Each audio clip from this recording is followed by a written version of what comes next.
والفراغ، یہ والا جملہ ابو ذر کی جو سرخسی سے روایت ہے اس روایت کے اندر موجود ہے، جو ظاہری بات ہے ابو ذر رحمہ اللہ کی روایت 3 اساتذہ سے ہیں، سرخسی سے اور مستملی سے اور کچھ میہانی سے۔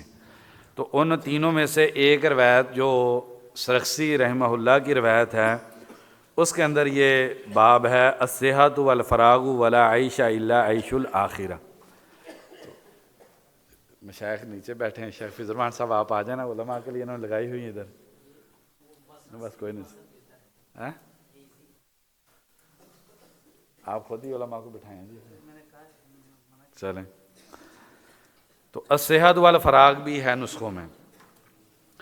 عبداللہ بن مبارک رحمہ اللہ انہوں نے سب سے پہلی حدیث کتاب الزہد میں یہ والی دی ہے، تو ان کے بعد سب سے پہلے یہ حدیث یہ امام بخاری رحمہ اللہ نے استعمال کی ہے، اور یہی حدیث پھر سب سے پہلے امام ترمذی رحمہ اللہ نے ابواب الزہد یا رسول اللہ صلی اللہ علیہ وسلم میں ذکر کی ہے۔ تو ان 3 علماء نے اپنی کتابوں کا آغاز اس حدیث سے کیا ہے۔ اب ذرا خوبی آپ نے دیکھنی ہے صحیح بخاری کی،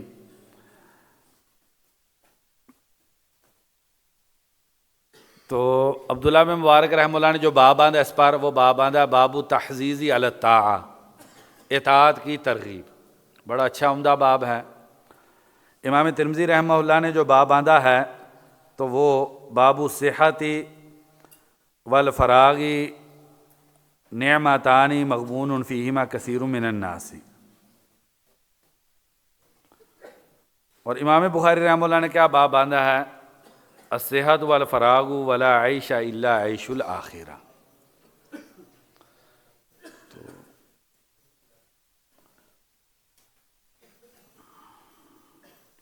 تو اس کی کیا وجہ ہو سکتی ہے؟ میرے ذہن کے اندر 1-2 چیزیں ہیں، وہ میں آپ بھائیوں کے سامنے رکھتا ہوں، اگر آپ سمجھیں کہ یہ مناسب ہیں۔ پہلی بات یہ سمجھنے والی ہے کہ صحت اور فراغ کا زہد کے ساتھ کیا تعلق ہے، رقاء کے ساتھ اس کا کیا تعلق ہے، اور دوسرا امام بخاری رحمہ اللہ نے امام ترمذی رحمہ اللہ کی طرح یا عبداللہ بن مبارک رحمہ اللہ کی طرح باب اس طرح کا کیوں نہیں باندھا، ساتھ یہ کیوں کر دیا ولا عیش الا عیش الآخرہ، اس کا ساتھ اضافہ امام بخاری رحمہ اللہ نے کیوں ترجمۃ الباب میں کر دیا؟ تو پہلی بات یہ سمجھنے والی ہے، زہد کی اغلب شکلیں ترک کی ہیں، ایسی ہے، زہد کی اغلب شکلوں کا تعلق کیسے ہے؟ ترک سے ہے، اور جب آپ ترک کریں گے تو آپ کے پاس فراغ آ جائے گا، جب آپ ترک کریں گے تو آپ کے پاس کیا ہو جائے گا؟ فراغ آ جائے گا۔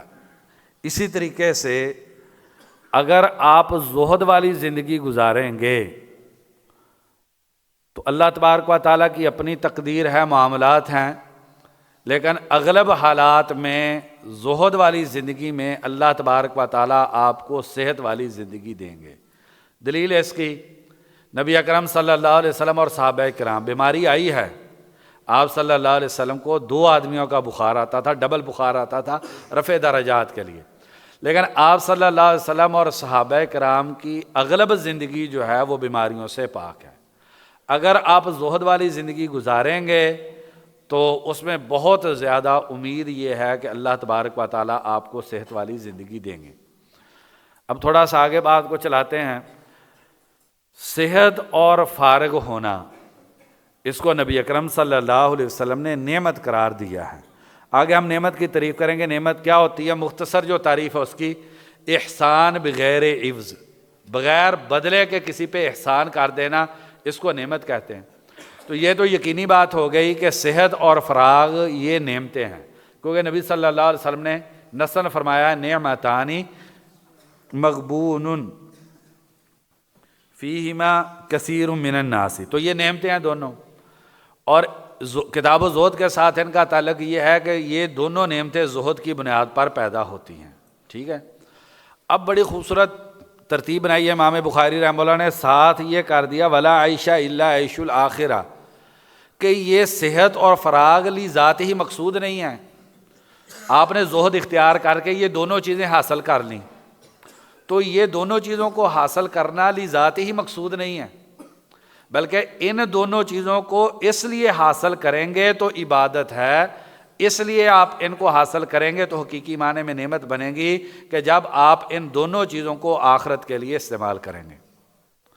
تو اس لیے ساتھ کر دیا ولا عیش الا عیش الآخرہ، فراغت ہے تو آپ ساری فراغت جو ہے وہ آخرت کے لیے لگائیے، صحت ہے تو ساری صحت آپ آخرت کے لیے لگائیے، کیونکہ بیماری کے اندر انسان اس طریقے سے آخرت کی تیاری نہیں کر سکتا جس طریقے سے انسان صحت کی موجودگی میں تیاری کر سکتا ہے۔ اب ایک تھوڑی سی مثال دے کے بات کو سمجھاتے ہیں۔ سیدنا ابو ہریرہ رضی اللہ عنہ اور سیدنا عمر فاروق رضی اللہ عنہ، یہ دونوں صحابی ہیں، ان دونوں میں زیادہ فارغ کون ہے؟ سیدنا ابو ہریرہ رضی اللہ عنہ۔ اس کا یہ مطلب نہیں ہے کہ سیدنا ابو ہریرہ رضی اللہ عنہ سیدنا عمر فاروق رضی اللہ عنہ سے افضل ہے۔ ہمارے ایمان کا حصہ ہے سیدنا عمر رضی اللہ عنہ جو ہے وہ سیدنا ابو ہریرہ رضی اللہ عنہ سے افضل ہے، علم میں بھی، عمل میں بھی، ایمان میں بھی، نیکی میں بھی، تقوی میں بھی۔ بلکہ مسروق رحمہ اللہ فرماتے ہیں اگر علم کے 10 حصے بنائے جائیں، پوری امت کو جتنا علم ملا ہے اگر اس کے 10 حصے بنائے جائیں، 9 حصے سیدنا عمر فاروق رضی اللہ عنہ کے پاس ہیں، اور سیدنا عمر فاروق رضی اللہ عنہ کا علم میں جو مقام ہے ہم سوچ نہیں سکتے۔ ابو ہریرہ رضی اللہ عنہ کی زندگی کیسی ہے؟ ابو ہریرہ رضی اللہ عنہ کی زندگی آپ آگے پڑھیں گے تو کیا ہوگا؟ کماتے نہیں ہیں، ایسے ہی ہے نا، کھاتے نہیں ہیں، بس اوقات اتنی لمبی بھوک ہو جاتی ہے کہ بے ہوش ہو جاتے ہیں، ایسے ہی نا۔ سیدنا عمر فاروق رضی اللہ عنہ ایک دن پڑھنے کے لیے آتے ہیں اور ایک دن چھٹی کرتے ہیں، ایسے ہی ہے۔ تو وجہ فرق کیا ہے؟ کیا سیدنا ابو ہریرہ رضی اللہ عنہ والا طریقہ کار ہے وہ دین کا طریقہ کار ہے، یا سیدنا عمر فاروق رضی اللہ عنہ کا جو طریقہ کار ہے وہ دین کا طریقہ کار ہے؟ یہ کون جواب دے گا؟ پھر بات آگے چلائیں گے۔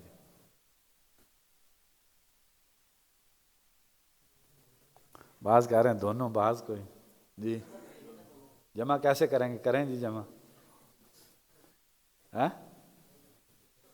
ہم بھی کوشش ہی کر رہے ہیں نا اپنی طرف سے، آپ بھی کوشش کر دیں۔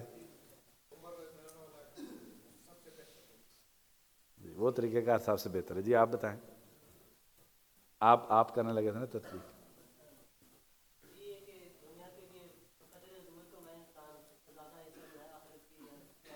ابو ہریرہ رضی اللہ عنہ بقدر ضرورت دنیا کے لیے کیوں نہیں کمایا؟ جی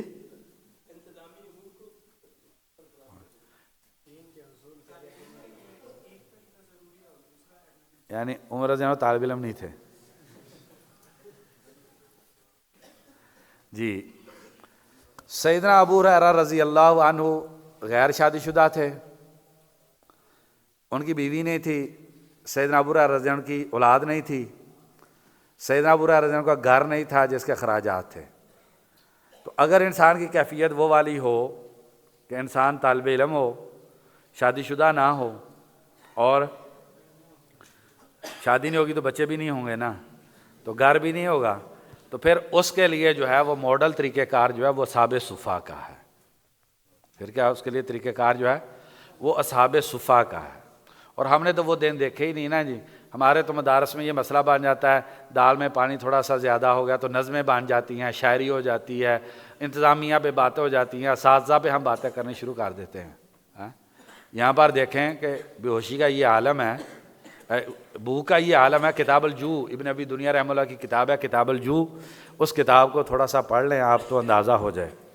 اور سیدنا عمر فاروق رضی اللہ عنہ شادی شدہ تھے، ان کی اولاد کافی زیادہ تھی، اس لیے ان کو جو ہے تو وہ حالت کی بات ہے۔ تو بہرحال الصحۃ والفراغ، زیادہ کھانے سے انسان کو بیماری آتی ہے، یہ دین بھی بتلا رہا ہے اور دنیا بھی اب اس بات پر متفق ہے، زیادہ کھانا کسی طور پر بھی فائدہ مند نہیں ہے، اور جو لوگ زیادہ کھاتے ہیں یہ اپنے دشمن ہیں۔ کیوں؟ خاص طور پہ ایک عالم دین استاد جی مسعود عالم حافظہ اللہ تشریف لائے، ادھر حافظ عبدالعظیم صاحب کے بیٹے کا ولیمہ تھا، تو فرمانے لگے کہ علماء یہ عوام کی پراپرٹی ہیں، معاشرے نے ہم پہ خرچ کیا ہے، ہم تیار ہوئے ہیں، تو اب ہماری صحت بھی وہ معاشرے کی امانت ہے، اس لیے ہم وہ والا طریقہ کار اپنی زندگی میں نہیں اختیار کر سکتے جس سے معاشرے کا ہم نقصان کر دیں۔ ایک عالم کی زندگی بڑی قیمتی زندگی ہوتی ہے، لہٰذا اس کو کرنا کیا چاہیے؟ کھانے کے حوالے سے بہت زیادہ احتیاط اور اپنی صحت کے حوالے سے بہت زیادہ حساسیت اس کی زندگی میں ہونی چاہیے۔ تو جی پہلی الصحت، صحت، یہ، اور پھر فراغت۔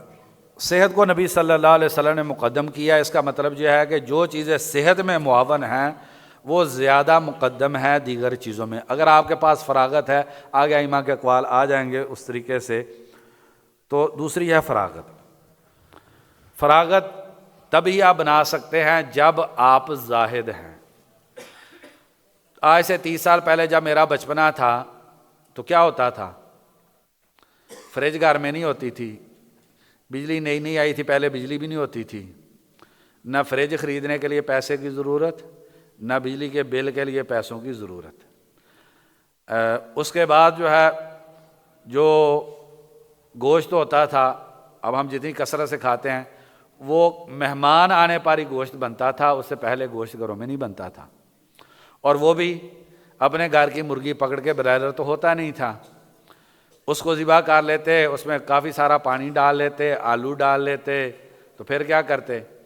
ایک پلیٹ امام مسجد کے گھر بھیج دیتے، ایک دو پلیٹیں ہمسایوں کے گھر بھیج دیتے، بقیہ پلیٹیں یہ بھی مہمان کے آنے پہ گوشت بنتا تھا، اس کو 2 بوٹیاں اور 2 آلو ڈال کے دے دیتے، اور باقی جو بچ جاتا شوربہ، کبھی اس میں ایک ایک آلو ڈال کے بچوں کو دے دیتے، کبھی ایک ایک بوٹی اور آلو ڈال کے بچوں کو دے دیا جاتا تھا۔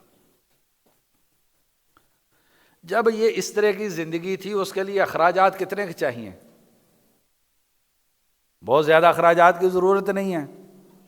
جب اخراجات زیادہ نہیں ضرورت، تو اس کے لیے کمانے والے بھی زیادہ نہیں چاہیے، اور کمانے کے لیے وقت بھی زیادہ نہیں چاہیے۔ ہر آدمی عصر تک ایک ہی گھر میں کماتا تھا، وہ والد ہوتا تھا تو وہ کیا کرتا تھا؟ عصر تک جو کمائی کا سلسلہ ہوتا تھا وہ کر کے ختم ہو جاتا تھا، لوگ فارغ ہوتے تھے۔ اور اب جو ہم نے زندگی بنائی ہے، یہ زندگی کبھی بھی مسلمانوں کی زندگی نہیں تھی، یہ بالکل کافروں کی یہ زندگی تھی۔ اس وقت جو ہم زندگی گزار رہے ہیں، یہ کبھی بھی مسلمانوں کی یہ زندگی نہیں رہی ہے۔ اب پوری تاریخ پڑھ کے دیکھ لیں، صحیح بخاری میں آگے آ جائے گا صحابہ کرام نبی صلی اللہ علیہ وسلم کی کیسی زندگی تھی، تو اس میں میں کبھی حیران ہوتا ہوں۔ طبقات ابن سعد میں ہے، نافع رحمہ اللہ سے پوچھا گیا عبداللہ بن عمر رضی اللہ عنہ زور کے بعد کیا کرتے تھے؟ قرآن مجید پڑھتے تھے۔ کب تک؟ عصر تک۔ عصر کے بعد کیا کرتے تھے؟ قرآن مجید پڑھتے تھے۔ کب تک؟ مغرب تک۔ مغرب کے بعد کیا کرتے تھے؟ قرآن مجید پڑھتے تھے۔ کب تک؟ مغرب سے عشاء تک۔ وجہ کوئی ٹینشن ہی نہیں نا، کون سی کوٹھی کھڑی کرنی ہے، کون سی بلڈنگیں بنانی ہیں، ہماری کیا ترتیب ہے؟ پہلے پڑھنا ہے دنیا کے لیے۔ بدترین نظام جو ہے یہ جو دنیا کی تعلیم انسان حاصل کر رہا ہے، یا دین کی تعلیم انسان اس لیے حاصل کرتا ہے کہ میرے لیے کیا ہو جائے؟ روزگار کا سامان ہو جائے۔ علامہ اقبال کیا کہتے ہیں؟ وہ علم نہیں زہر ہے احرار کے حق میں، جس علم کا حاصل ہے جہاں میں 2 کفے جو، جس پڑھائی کا مقصد پیسہ کمانا ہو وہ قوموں کے لیے زہر ہے، اس سے قومیں مر جاتی ہیں، قوموں کا ضمیر مر جاتا ہے، انسانیت مر جاتی ہے۔ یہ پڑھنا اس لیے کہ انسان کو پیسہ مل جائے، یہ تو زہر ہے۔ اب انسان کی ترتیب دیکھیں مسلمان کی، پہلے میں نے پڑھنا ہے، MBA کروں گا، فلانا یہ کروں گا، ٹھیک ہے، پھر کیا کرنا؟ اس کے بعد جاب لینی ہے، جاب کے بعد کیا کرنا ہے؟ بیوی لینی ہے، بیوی وہ لینی ہے جس نے اللہ کے فضل سے اتنا خرچہ کروانا کہ ساری زندگی کمر نہیں سیدھی ہونے دینی، دین والی سے کرنی نہیں شادی، بیوی ہے، اس کے بعد بچے ہیں۔ اچھا، اب نبی صلی اللہ علیہ وسلم جب اس دنیا سے جا رہے ہیں، ہمارے نبی صلی اللہ علیہ وسلم کیفیت کیا ہے؟ مقروض جا رہے ہیں نا، مقروض جا رہے ہیں نا، آپ کی جو جول لیے ہوئے تھے اور دیرہ گروی رکھی ہوئی تھی۔ سیدنا عمر فاروق رضی اللہ عنہ بخاری شریف میں ہیں، جب سیدنا عمر فاروق رضی اللہ عنہ فوت ہونے لگے تو زخمی تھے، ابن عمر رضی اللہ عنہ کو بلایا، آگے کہا کہ دیکھو قرضہ کتنا ہے، 80-86 ہزار درہم۔ تو کہا کہ حساب کتاب لگاؤ، اگر بنی عدی کو سب کو اپنے بھائیوں کو شریک کر لو، آپ لوگوں کے گھروں میں جتنا پیسہ ہو سارا وہ کر لینا، اور اس کے بعد کیا کرنا؟ اگر اسے نہ پورا ہو بنو عدی سے لے لینا، فلانے فلانے سے لے لینا. وہ 2 خاندان بتلا گیا کہ میرا قرضہ اتارنے کے لیے ان سے مدد لینا. یہ کون ہے؟ خلیفۃ المسلمین ہے، اپنے وقت کا دنیا کا سب سے طاقتور بادشاہ ہے. تو قرضے کس وجہ سے تھے؟ یہ نہیں انہوں نے کوئی کوٹھی ڈال لی تھی، وہ قرضے سیدنا عمر فاروق رضی اللہ عنہ پہ فتح الباری میں آپ پڑھ لیں متعلقہ مقام پہ جا کے، تو وہ قرضے تھے، کچھ حج کے خرچے تھے، کچھ جو ہے نا وہ ادھر ادھر تعاون کر دیتے تھے لوگوں کے ساتھ. تو بہرحال، اور ہماری کیفیت کیا ہے؟ ہم کہتے ہیں اتنا کہ پیسہ جوڑ کے چلے جانا ہے، 20 نسلیں کھاتی رہیں، خود بھی برباد ہو گئے اور اپنی نسلوں کی بربادی کا بھی اس پیسے کے ذریعے سامان ہم نے کر کے جانا ہے. سیدنا عمر بن عبدالعزیز رحمہ اللہ جب دنیا سے جا رہے تھے تو کسی نے کہا کہ تھوڑا سا بچوں کے لیے کچھ کر جائیں وصیت. کہنے لگے اگر نیک ہوئے تو اللہ تعالیٰ ضائع نہیں کریں گے، اور اگر برے ہوئے پیسے دے کے میں ان کا شریک جرم نہیں ہونا چاہتا. تو بہرحال اب اس کے بعد ہمارے کیا جی، گھر بنانا جی فلانی سوسائٹی کے اندر، یہ سوسائٹیوں والی زندگی نے تباہ و برباد کر کے رکھ دیا مسلمانوں کو. فلانی سوسائٹی میں بھی پلاٹ ہونا چاہیے، اور اس میں بھی پلاٹ ہونا چاہیے. اب پراپرٹی جو ایسا بزنس بن گیا اور یہ کچھ ہو گیا. ایسے اسلام آباد کے ماحول کے اندر جو ہے وہ کیسے انسان جو ہے نا وہ زاہد ہو. ہاں اگر کوئی ہو جائے تو یہ صحیح معنی میں زاہد انسان ہے. تو جب آپ اپنی ضروریات کو محدود کر دیں گے، لباس کی زیادہ ٹینشن نہیں ہے. اب کھانے ہمارے میں کیا ہوتا ہے؟ 2-3 کھانے تو پکی بات ہے، 2-3 کھانے بنائیں گے، اس پہ خرچے کریں گے تو اس کے لیے ظاہری بات ہے پھر کمانا پڑے گا. جی وقت کا تقاضا یہ ہے. تو وہی تھا نا، بخاری شریف کی حدیث ہے، سیدنا عمر فاروق رضی اللہ عنہ، یہ کر کے پھر جو ہے موضوع میں داخل ہو جاتے ہیں کہ سیدنا عمر فاروق رضی اللہ عنہ نبی اکرم صلی اللہ علیہ وسلم کے گھر آئے ہیں. آپ صلی اللہ علیہ وسلم کھجور کی چٹائی سے اٹھے ہیں، جسم پہ چٹائی کے نشانات ہیں. سیدنا عمر فاروق رضی اللہ عنہ نے گھر میں نگاہ دوڑائی ہے. گھر کتنا ہے؟ امام زہری کہہ رہے ہیں 6 ہاتھ چوڑا اور 9 ہاتھ لمبا. ٹوٹل گھر نبی صلی اللہ علیہ وسلم کا کتنا تھا؟ اور سیداتنا عائشہ رضی اللہ عنہ کا گھر اتنا ہی ہے جس میں 3 قبریں بن گئی ہیں. اس میں ٹی وی لانچ بھی تھا، ایک ایسے ہی تھا نا نبی صلی اللہ علیہ وسلم کے گھر میں. ایک ڈائننگ ہال تھا، ایک کچن تھا، ایک بیڈ روم تھا، ایک بیٹھک تھی، اور ایک بچوں کا بیڈ روم تھا، اور پھر ایک سٹور تھا. ہر کمرے کے ساتھ اٹیچ واش روم تھا، اور اس پہ جو ہے نا وہ فرانس اور اٹلی کی پاؤڈر ٹیلیں لگی ہوئی تھیں، اور بیڈ جو تھا وہ اس پہ جو بیڈ شیٹیں تھیں یہی تھی نا. آپ صلی اللہ علیہ وسلم ایسے نہیں گھر بنا کے ہمیں دے کے گئے کہ اور سعید بن مسیب رحمہ اللہ اور ابو سلمہ بن عبد الرحمن بن عوف کہنے لگے جب مسجد نبوی میں نبی صلی اللہ علیہ وسلم کے گھروں کو داخل کرنے لگے تو رو رہے تھے، کہہ رہے تھے کاش کہ ان گھروں کو گرایا نہ جاتا اور ایسے چھوڑ دیا جاتا جس حالت میں ہے، تاکہ مدینے میں پیدا ہونے والے بچے اور باہر سے آنے والے لوگوں کو پتہ چلے کہ ان کا نبی کیسی زندگی گزار کے گیا ہے. ٹوٹل اتنا گھر کہ جس کے اندر 3 قبریں بن سکیں. ایسا ہی نا سیداتنا عائشہ رضی اللہ عنہ کی اپنی قبر نہیں نہ بن سکی. سیدنا عمر فاروق رضی اللہ عنہ جن کے آپ ایمان کے بارے میں ہم سوچ ہی سکتے ہیں، اس کیفیت کو دیکھا، گھر میں نگاہ دوڑائی، ٹوٹل گھر اتنا. فرماتے ہیں گھر میں 3 چمڑے کے ٹکڑے تھے، کھانے والی چیز گھر میں کوئی نہیں تھی. سیدنا عمر فاروق رضی اللہ عنہ جب یہ کیفیت دیکھی ہے تو رونا شروع کر دیا اور کہنے لگے ادعو اللہ فلیوسع علی امتی کا، آپ اللہ تعالیٰ سے دعا کریں کہ اللہ تبارک و تعالیٰ آپ کی امت کو مالی فراوانی دے دے. اور پھر ساتھ کہہ دیا کیسر و کسرا سونے چاندی کے برتنوں میں کھاتے ہیں اور آپ کی یہ کیفیت ہے. آپ صلی اللہ علیہ وسلم کو یہ جملہ انتہائی ناگوار گزرا. اور بخاری شریف کا لفظ ہے آپ صلی اللہ علیہ وسلم کے چہرے کا رنگ بدل گیا. لقد کان لکم فی رسول اللہ اسوۃ حسنہ، نمونہ ماڈل تو ہمارے لیے نبی صلی اللہ علیہ وسلم تھے نا. ہم نے ماڈل کس کو بنا لیا؟ اتحب اعداء الحبیبی وتدعی. ابن القیم رحمہ اللہ فرماتے ہیں طریقہ کار وہ نبی کے دشمنوں والا اور دعویٰ ہمارا کہ نبی صلی اللہ علیہ وسلم سے ہم محبت کرنے والے ہیں، ہم انہی کے نقش قدم پہ چلنے والے ہیں. آپ صلی اللہ علیہ وسلم کو اس بات پہ انتہائی غصہ آیا اور آپ صلی اللہ علیہ وسلم نے کیا فرمایا؟ آوا فی شکن انت یا ابن الخطاب، عمر تجھے اس دین کی حقانیت کے بارے میں کوئی شک ہے؟ آپ صلی اللہ علیہ وسلم نے اس دنیا کے تقابل کو کیا فرمایا؟ یہ دین کی حقانیت کے بارے میں شک قرار دیا اور فرمایا یہ ان کے لیے دنیا میں ہے، ہمارے لیے آخرت میں۔ اس لیے جتنی بھی کتابیں زہد پر لکھی گئی ہیں، امام بخاری کی کتاب زہد سمیت ساری کتابوں میں جنت جو ہے وہ 7 کتاب زہد میں ذکر ہوئی ہے۔ عبداللہ بن مبارک رحمہ اللہ کی کتاب زہد آپ دیکھیں، اس کے اندر جنت کا تذکرہ ہے، دیگر آپ زہد کی کتابوں کو پڑھیں، اس میں جنت کا تذکرہ ہے۔ امام بخاری جو آخری ابواب لے کر آئے ہیں وہ ہم شاید نہ پڑھ سکیں، تو جنت کا تذکرہ لے کر آئے، کیوں؟ وہ یہی سمجھانے کے لیے، اس کے لیے زہد کرنا ہے۔ ایک ہی جنت ملنی ہے، ابن تیمیہ رحمہ اللہ فرماتے ہیں، یا دنیا میں جنت لے لیں یا آخرت میں لے لیں جنت، ایک ہی جنت ہے، یا ادھر کوٹھی بنانی ہے یا ادھر بننی ہے۔ تو بتایا جا رہا ادھر والی کوٹھی ٹھیک ہے، بخاری شریف کی حدیث ہے، جو مومن کو گھر ملے گا ایک ہیرے کا گھر ہوگا۔ کس کے پاس ہے دنیا میں؟ 60 میل کا ہیرا ہوگا، ایک ہیرا ہوگا، 60 میل کا ہیرا ہوگا، جس ہیرے کا گھر جو ہے مومن کو دیا جائے گا۔ یہ اس لیے جنت ہمیں دکھلائی جاتی ہے، بتلائی جاتی ہے، تاکہ یہ دنیا میں ہم جنت بنانے کے چکر میں نہ پڑ جائیں۔ مسلم شریف کی حدیث ہے، الدنیا سجن المؤمن و جنت الکافری، یہ کافر کی جنت دنیا میں ہوتی ہے اور مومن کی جیل ہوتی ہے۔ اب ایمانداری سے بتائیں، ہم جنت والی زندگی گزار رہے ہیں یا کہ جیل والی؟ بلکہ ترمذی شریف کی حدیث ہے، عبداللہ بن مسعود رضی اللہ عنہ بیان فرماتے ہیں، آپ صلی اللہ علیہ وسلم کھجور کی چٹائی پہ لیٹے، اٹھے، جسم پہ نشان پڑ گئے۔ صحابہ نے صرف اتنی بات کر دی کہ اللہ کے نبی ایک چادر ڈال دیتے ہیں اوپر تاکہ نرم ہو جائے۔ کیا کر دیں؟ ایک چادر ڈال دیتے ہیں تاکہ یہ آپ کا بسترا نرم ہو جائے۔ کھجور کی چٹائی پہ لیٹتے ہیں، جسم پہ نشان پڑ جاتے ہیں۔ ہمارے گھروں میں کیا ہے؟ آپ صلی اللہ علیہ وسلم سے فرمایا مالی ولی دنیا، صرف ایک چادر ڈالنے کو آپ صلی اللہ علیہ وسلم نے فرمایا تھا، میں نے دنیا کو کیا کرنا ہے؟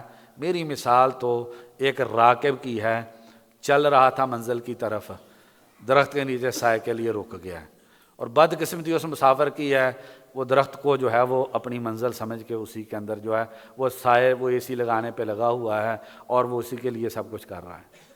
صرف ایک چادر ڈالنے کی بات کی۔ بلکہ مسلم شریف کی حدیث ہے، سیدنا جابر رضی اللہ عنہ فرماتے ہیں، نبی صلی اللہ علیہ وسلم نے فرمایا تمہارے گھروں میں بیڈ شیٹیں ہوں گی۔ صحابی کہنے لگا اللہ کے نبی ہمارے گھروں میں بیڈ شیٹیں کیسے ہو جائیں گی؟ یعنی صحابی کو اس بات پہ تعجب ہوا ہمارے گھروں میں بیڈ شیٹیں آ جائیں گی؟ آپ صلی اللہ علیہ وسلم نے فرمایا ہاں تمہارے گھروں میں بیڈ شیٹیں ہوں گی۔ صحابی کے ذہن میں کیا تھا؟ ایک چادر تو پہنتے ہیں، اس کو بھی پکڑ کے رکھنا پڑتا ہے، نماز پڑھتے ہوئے کھل نہ جائے، سطر نظر نہ آئے، ایک ایک چادریں پہنی ہوئی ہیں، اتنا کپڑا کدھر سے وافر ہو جائے گا؟ کیا پتا تھا کہ اتنا مسلمان اتنا دیندار ہو جائے گا کہ وہ پوری کی پوری کپڑے کی فیکٹریاں لگا دے گا۔ تائیس عبد القطیفہ تھی، صحابی تصور ہی نہیں کر پا رہا کہ جسم کے زائد کپڑے بھی، جسم سے زائد کپڑے بھی گھروں میں ہوں گے۔ تو آپ صلی اللہ علیہ وسلم نے فرمایا ہاں تمہارے گھروں میں ہوں گی چادریں۔ پھر سیدنا جابر رضی اللہ عنہ بتاتے ہیں جب فتوحات ہوئی، بعد کا زمانہ آیا، تو سیدنا جابر رضی اللہ عنہ ان کی بیوی ان کی چارپائی پہ چادر ڈال رہی تھی، تو کہا کہ اللہ کے نبی نے کہا تھا تمہارے گھروں میں چادریں ہو جائیں گی۔ تو یہ عورت انسان کو، اگر انسان خود بچ جائے تو یہ عورت تباہ و برباد کر دیتی ہے انسان کو۔ اس لیے فضفر بذاتی دینی، دین والی لانی چاہیے جو زہد تقوی میں آپ کا ساتھ دے۔ دنیا دار عورت گھر میں لا کے پھر آدمی کہے میں اور میری نسلیں زاہد بن جائیں گی، یہ نہیں ہوتا پھر۔ تو سیدنا جابر رضی اللہ عنہ نے کہا کہ اللہ کے نبی نے کہا تھا چادریں ہوں گی، ناپسندیدگی کا اظہار کیا تھا۔ وہ آگے سے کیا جواب دیتی ہیں؟ عورتوں کا ذہن اس طرح بہت چلتا ہے نا، تو کہنے لگی، تو پھر نبی صلی اللہ علیہ وسلم نے بتلایا تھا نا چادریں ہوں گی، آگے پیچھے کو صحیح ثابت ہونی ہے۔ یار سوچیں، جس امت کا نبی ان کو یہ کہہ رہا تھا، بلکہ وہ شیخ البانی رحمہ اللہ نے آداب الزفاف میں کیا کی، وہ حدیث نقل کی کہ تم اپنے گھروں کو ویسے پردے لگاؤ گے جیسے تم بیت اللہ کو پردے لگاتے ہو۔ بتائیں کون سا گھر خالی ہے؟ یعنی تمہارے گھروں میں اتنی دنیا آ جائے گی، اتنی تمہارے گھروں میں دنیا آ جائے گی کہ تم یہ سارے کام کرو گے۔ تو جب انسان نے یہ والی زندگی نہیں گزارنی، تو فراغ بھی ہے انسان کے پاس اور صحت بھی ہے، تو اب کیا کرنا ہے؟ اس فراغ اور صحت دونوں کو، اب ہمارے ذہن کے اندر ایک یہ بات بنی ہے، مغزیات گوشت کھانے سے صحت مند انسان طاقتور ہوتا ہے۔ پھر صحابہ کرام تو ہو گئے طاقتور، صحابہ کرام یہ سلمہ بن اکوع رضی اللہ عنہ ان کا میں پڑھ رہا تھا، گھوڑا پاس ہوتا تھا، گھوڑے پہ نہیں چڑھتے تھے، پیدل دوڑ کے گھوڑوں کو پکڑ لیتے تھے. ایسے ہی نا، گھوڑا پاس ہوتا تھا، کہتے تھے کہ تکلف، یہ کیا تکلف کرنا ہے کہ گھوڑے کے اوپر چڑھ کے ان کا پیچھا کریں، بھاگ کے ہاتھوں پاؤں سے بھاگ کے جو ہے گھوڑوں کو پکڑ لیتے تھے. مغزیات سے اخروٹ اور پتہ نہیں ہم علماء کرام ماشاءاللہ اللہ کے فضل سے کیا کچھ کھاتے ہیں، ان سے کہتے ہیں دماغ تیز ہوتا ہے، ان سے جو ہے نا وہ صحت بنتی ہے. وہ ان سے ہم چربی اتنی چڑھا لی ہے دماغوں پہ مغزیات کھا کھا کے، کیا دماغ نے کام کرنا ہے. تو زہد کی زندگی گزاریں گے تو صحت و فراغت ہوگی، صحت و فراغت ہوگی تو ایک ایک لمحہ اپنے وقت کا اور ایک ایک طاقت کا ذرہ جو ہے وہ آپ نے آخرت کے لیے لگانا ہے، کیونکہ حسر ہے، لا عیش الا عیش الآخرہ، حسر ہے، اسلوب حسر ہے، زندگی صرف ایک ہی ہے اور وہ ہے آخرت کے لیے جینا. تو علماء کی زندگی میں وقت کی کیا قیمت تھی، قیمت الزمن عند العلماء، آپ اس کو پڑھ لیں. حسن بصری رحمہ اللہ کا کیا قول ہے، انما انت ایام، انسان تو جسم آنکھوں کا، کانوں کا، زبان، چہرے کا بنا ہوا نہیں ہے، تو دنوں کا بنا ہوا ہے. اور کیا فرماتے ہیں، جس دن تیرا ایک دن چلا جاتا ہے، ذہب بعضو کا، تیرے جسم کا، گویا کہ یہ سمجھا اگر انسان کو کہا جائے ایک دن کے لیے ہاتھ ہے تمہارے پاس، اس ہاتھ سے جو کرنا کر لو، سورج غروب ہوگا ہاتھ آپ کا کاٹ لیں گے. تو بتلائیں انسان کتنا حساس ہوگا. وہ یہ پیغام دے رہے ہیں، تم دن ہو جب تمہارا ایک دن جائے گا، تمہارے وجود کا ایک ٹکڑا تم سے علیحدہ کر لیا گیا. عبداللہ بن مسعود رضی اللہ عنہ فرماتے ہیں، مجھے کسی چیز پہ اتنی شرمندگی نہیں ہوئی جتنی شرمندگی جب سورج غروب ہوتا ہے تو گزرے ہوئے دن پہ شرمندگی ہوتی ہے. یہ کون ہے؟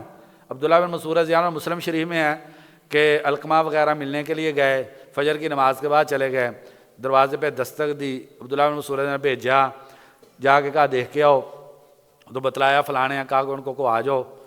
تو وہ تھوڑا لیٹ ہو گئے، باہر ہی کھڑے رہے.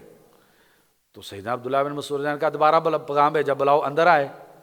تو کہا کہ غصے ہو گئے، تم یہ سمجھ رہے ہو کہ ہم اس وقت سو رہے ہیں، ہم یہ دن کا آغاز جو ہے وہ غفلت سے اور نیند سے کریں گے، تم یہ سمجھ کے اس لیے باہر کھڑے ہو گے ہم سو رہے ہوں گے. ان کو بٹھایا اندر، ڈانٹا اس بات پہ، اور اپنا ذکر اذکار شروع کر دیے. پوچھا دیکھو سورج نکل آیا؟ نہیں نکلا جی. ذکر کا پھر اپنی عبادت کرتے ہیں. پھر پوچھا سورج نکلا؟ جی نکل آیا. اپنی نماز پڑھی انہوں نے، تو اس کے بعد کہتے ہیں اب آپ کے ساتھ میں بات کرتا ہوں. یہ ایسا دن گزارنے والے عبداللہ بن مسعود رضی اللہ عنہ، وہ کیا فرماتے ہیں، مجھے کسی چیز پہ اتنی شرمندگی نہیں ہوتی جتنی اس دن پہ شرمندگی ہوتی ہے جب سورج غروب ہو جاتا ہے. ہمیں بھی ایسی ہوتا ہے نا. عصری صاحب، شیخ ارشاد اللہ قصری حافظہ اللہ، اللہ تعالیٰ صحت عافیت ایمان والی زندگی دے، وہ فلاح کی رائے، اس میں انہوں نے ایک محدث کا واقعہ لکھا. ایک حجام کے پاس، نائی کے پاس گئے تو اس نے مونچھیں بنانی تھی، وہ ذکر کر رہے تھے. اب ذکر کر رہا ہے تو مونچھیں کیسے کاٹی جائیں؟ انہوں نے کہا جی آپ ذکر کو روک دیں تاکہ یہ مونچھیں کاٹ لیں آپ کی، ورنہ ٹک لگ جائے گا، اپنی زبان میں پنجابی میں کہیں. تو اس نے کہا یہ اگر میرا ہونٹ کٹتا ہے ہونٹ کٹ جائیں، لیکن میں ذکر نہیں روک سکتا. اگر ذکر رکوانا ہے تو میرے یہ لمحات کو روک دو. ایسی ہماری بھی زندگی نا. محمد بن سلام جو امام بخاری رحمہ اللہ کے استاد ہیں، بیکندی رحمہ اللہ، حدیث کا سبق پڑھ رہے تھے، درمیان میں قلم ٹوٹ گئی. اب دیکھیں سوچ، تقابل دیکھیں، اور ان لوگوں کا ہیں، یہ وہ لوگ ہیں لا عیش الا عیش الآخرہ. کہنے لگے جو قلم مجھ کو دے گا، 1 دینار کا قلم لوں گا. 1 دینار سمجھتے ہیں کتنی قیمت ہے آج اس کی؟ کون بتائے گا جی؟ 1 دینار کی موجودہ قیمت جو ہے وہ 5 لاکھ روپیہ بنتی ہے. کہہ رہے ہیں جو مجھے قلم دے گا 1 دینار دوں گا. سب نے کلمے جو ہے نا ان کے آگے کر دی. کسی نے کہا یہ کیا کیا تم نے؟ کہا جتنی وہ استاد کا ایک لفظ آگے گزر جاتا ہے، 1 دینار کی کیا حیثیت ہے، 1 دینار کی کیا حیثیت ہے. تو سب نے کہا میں دیتا ہوں قلم جی، میں دیتا ہوں قلم جی، میں دیتا ہوں قلم. تو کہنے لگے دینار کی کیا حیثیت ہے اس قلم کے آگے جو استاد کا ایک کلمہ جو ہے گزر جائے گا اور میں اس کو لکھ نہیں پاؤں گا. یہ ہے صحت والفراغ ولا عیش الا عیش الاخرہ، اور یہی ہے نعمتان مغبون فیہما کثیر من الناس۔ اب یہ خبر پہلے ہے اور مبتدا بعد میں ہے، کیوں؟ تشویق کے لیے۔ دو نعمتیں جس میں لوگ غبن کا معنی، ایک چیز کی قیمت مثلا 5 کروڑ روپے ہے اور انسان اس کو 500 میں بیچ دے، اس کو غبن کہتے ہیں۔ غبن کیا ہوتا ہے؟ انسان اتنا احمق ہو، انسان اتنا بیوقوف ہو کہ اس کے پاس موجود چیز کی قیمت بہت زیادہ ہو اور اس کو بہت سستے میں فروخت کر دے، ایسے احمق اور بیوقوف کو مغبون کہتے ہیں۔ دو نعمتوں کے بارے میں انسان احمق ہیں، چیزیں قیمتی ہیں، دے بہت سستے میں دیتے ہیں، وہ کون سی ہیں؟ الصحت والفراغ۔ کیا مطلب ہے اس بات کا؟ نبی اکرم صلی اللہ علیہ وسلم نے فرمایا فجر کی 2 رکعتیں دنیا وما فیہا سے بہتر ہے۔ ایسی ہے 10 منٹ کس سے؟ دنیا وما فیہا سے بہتر ہیں، بلکہ لموضع صوت فی الجنت خیر من الدنیا وما فیہا، ایسی ہے۔ مسلم شریف کی حدیث ہے، جو آدمی ایک مرتبہ زبان سے سبحان اللہ کہتا ہے، دیکھیں سیکنڈ کتنے لگے ہیں؟ سبحان اللہ 2 سیکنڈ کالیں زیادہ، 2 سیکنڈ مجھے لگے ہیں سبحان اللہ کہنے میں۔ مسلم شریف کی حدیث ہے، نبی اکرم صلی اللہ علیہ وسلم نے فرمایا جو آدمی سبحان اللہ کہتا ہے، وہ ترازو اگر 7 زمینوں آسمان اس ترازو میں رکھ دیے جائیں تو پھر بھی ترازو بڑا ہے، اس زمین و آسمان کا اس ترازو کے پلڑے میں کوئی وزن نہیں ہے۔ آپ صلی اللہ علیہ وسلم نے فرمایا کہ جو آدمی سبحان اللہ ایک مرتبہ کہتا ہے، آدھا ترازو نیکیوں سے بھر جاتا ہے، ساتھ اگر الحمدللہ بھی کہہ دے، ٹوٹل 3 سیکنڈ، ان 3 سیکنڈ کی قیمت کیا ہے؟ پورا ترازو نیکیوں سے بھر جاتا ہے۔ سبحان اللہ والحمدللہ تملأان او تملأ ما بین السماء والارض، ایک مرتبہ زبان سے سبحان اللہ الحمدللہ کہہ دیا جائے، زمین و آسمان کے درمیان کا فاصلہ اور پورا ترازو نیکیوں سے بن جاتا ہے۔ ایمان والے 3 سیکنڈ کا سانس اتنا قیمتی ہے کہ تیرے لیے 1-2 سیکنڈ کے بدلے میں وہ درخت ہے کہ جس کے نیچے گھوڑا دوڑایا جائے تو 100 سال لگ جائیں اس کو پار کرنے میں۔ اب ایک سانس کی قیمت اتنی ہو سکتی ہے کہ آدھا ترازو بھر جائے، 1 سیکنڈ کی قیمت یہ ہو سکتی ہے کہ آدھا زمین و آسمان کے درمیان کا فاصلہ بھر جائے، 3 سیکنڈ کی قیمت یہ ہو سکتی ہے میرے اور آپ کی کہ جو نا وہ پورا ترازو نیکیوں سے بھر جائے، کوئی اور نیکی رکھنے کی جگہ باقی نہ بچے، زمین و آسمان کے درمیان کا فاصلہ بھر جائے۔ تو بیوقوف نہیں ہے کہ کتنے سیکنڈ کیا، گھنٹوں کے گھنٹے کیا نکال دیجئے، دن کو چھوڑ دیجئے، آپ مہینے، کتنے سال جو ہیں وہ ہم نے ضائع کر دیے بے مقصد یا گناہ کے اگر اندر گزار دیے تو اور مصیبت ہے، اگر بے مقصد گزار دیے تو ہم سے بڑا احمق کون ہے؟ اتنی قیمت 3 سیکنڈ کی تھی۔ تو یہ ہے نعمتان مغبون فیہما کثیر من الناس الصحۃ والفراغ۔ خلیل بن احمد فراہیدی کہتے ہیں میری ذہن پہ سب سے زیادہ بوجھ اس وقت کا ہوتا ہے جس وقت میں کھانا کھاتا ہوں۔ جب میں کھانا کھا رہا ہوتا ہوں نا، میرے وجود پہ سب سے زیادہ بوجھ اس وقت کا ہوتا ہے۔ یہ میری زندگی کا مشکل ترین وقت ہوتا ہے۔ اور ابن عقیل رحمہ اللہ، ان کے آپ حالات ذیل طبقات الحنابلہ جو ابن رجب رحمہ اللہ کی، اس میں ضرور پڑھیے گا۔ دیکھیں روٹی نہیں کھاتے تھے، کیک کھاتے تھے۔ کیوں؟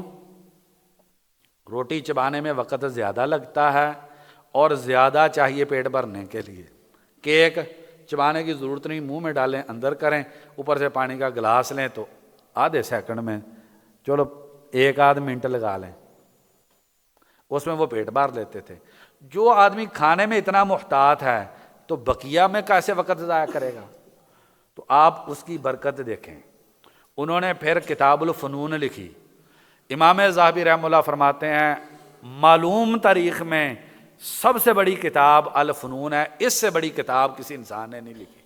امام ذہبی رحمہ اللہ فرماتے ہیں مجھ کو اس انسان نے بتلایا جس نے 400 سے اوپر والی جلد دیکھی تھی الفنون کی، 400 سے اوپر والی جلد جس نے دیکھی تھی اس نے مجھ کو بتایا۔ بعض علماء نے ذکر کیا 800 جلدوں کی کتاب تھی کتاب الفنون، پوری ملی نہیں، کچھ حصہ ملا ہے، 2 جلدیں اس کی جو ہے وہ چھپی ہوئی ہے۔ کیا برکت کس چیز کی ہے؟ ایسے وقت انہوں نے بچایا اپنا۔ امام نووی رحمہ اللہ، ان کے حالات پہ آپ ابن العطار رحمہ اللہ کی کتاب ان کے شاگرد ہیں، پڑھیں، وہ کہتے ہیں کہ 2 سال پڑھائی کے دوران زمین پہ نہیں میں سویا، بیٹھے بیٹھے یوں تھوڑا سا سہارا لے کے جو جتنے سیکنڈ جتنے منٹ آنکھ لگی، ایسے ہی 2 سال مسلسل میں کبھی زمین پہ پہلو رکھ کے نہیں سویا۔ تو آپ دیکھیں کتابیں کتنی ہیں اور برکت اس میں کتنی ہے۔ امام ذہبی رحمہ اللہ فرماتے ہیں کہ جتنی ریاض الصالحین میں اللہ تعالیٰ نے برکت ڈالی ہے، شاید کسی کتاب میں کوئی گھر ہوگا جو خالی ہوگا اس سے۔ اور روٹی کھانے کی کیا کیفیت ہے؟ امام نووی رحمہ اللہ کی آدھی روٹی صبح کو اور آدھی روٹی شام کو، اور کھیرا نہیں کھاتے تھے، ترے نہیں کھاتے تھے۔ کیوں؟ کہتے تھے اس کے اندر جسم میں تراوت پیدا ہوتی ہے تو زیادہ نیند آئے گی، خشکی۔ ہم کیا کہتے ہیں، ہماری مائیں کہتی ہیں بیٹا دیسی گھی کھائیں آپ تاکہ تراوت ہو پیدا، تاکہ صحیح طریقے سے نا جو 10-12 گھنٹے تو سو سکے نا۔ جمعے کے دن ہماری کیا کیفیت ہوتی ہے؟ تو بہرحال یہ موضوع جو ہے وہ لمبا ہو جائے گا اگر اس طریقے سے علماء کی باتیں ذکر کریں گے۔ تو نعمتانی مغبون فیہما کثیر من الناس، 2 نعمتوں میں انسان بڑی بیوقوفی کرتے ہیں، اور وہ نعمتیں ہیں صحت اور فراغت۔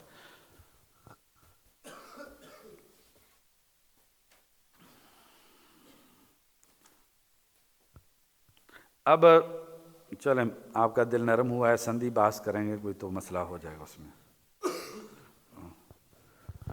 12 نعمت کے حوالے سے ایک کتاب ہے عبد المجید بن مسعود، ان کی کتاب ہے مفہوم النعمتی فی القرآن الکریمی والحدیث النبوی الشریف۔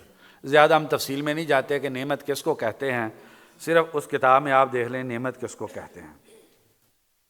ہر وہ چیز انسان جسے لذیذ جانتا ہے، وہ خوشی ہو، راحت ہو، عمدہ زندگی ہو وغیرہ، یہ ساری چیزیں جو ہیں وہ نعمت میں آتی ہیں۔ ابن بطار رحمہ اللہ فرماتے ہیں حدیث کا معنی یہ ہے کہ آدمی فارغ نہیں ہوگا جب تک کہ صحیح البدن نہیں ہے۔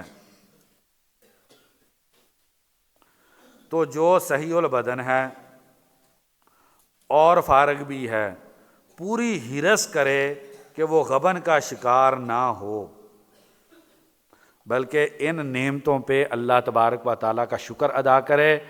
اور وہ شکر کا طریقہ کار کیا ہے کہ اللہ کے اوامر کی پاسداری کرے اور نواہی سے اپنے آپ کو بچائے۔ یہ وقت نعمت ہے نا۔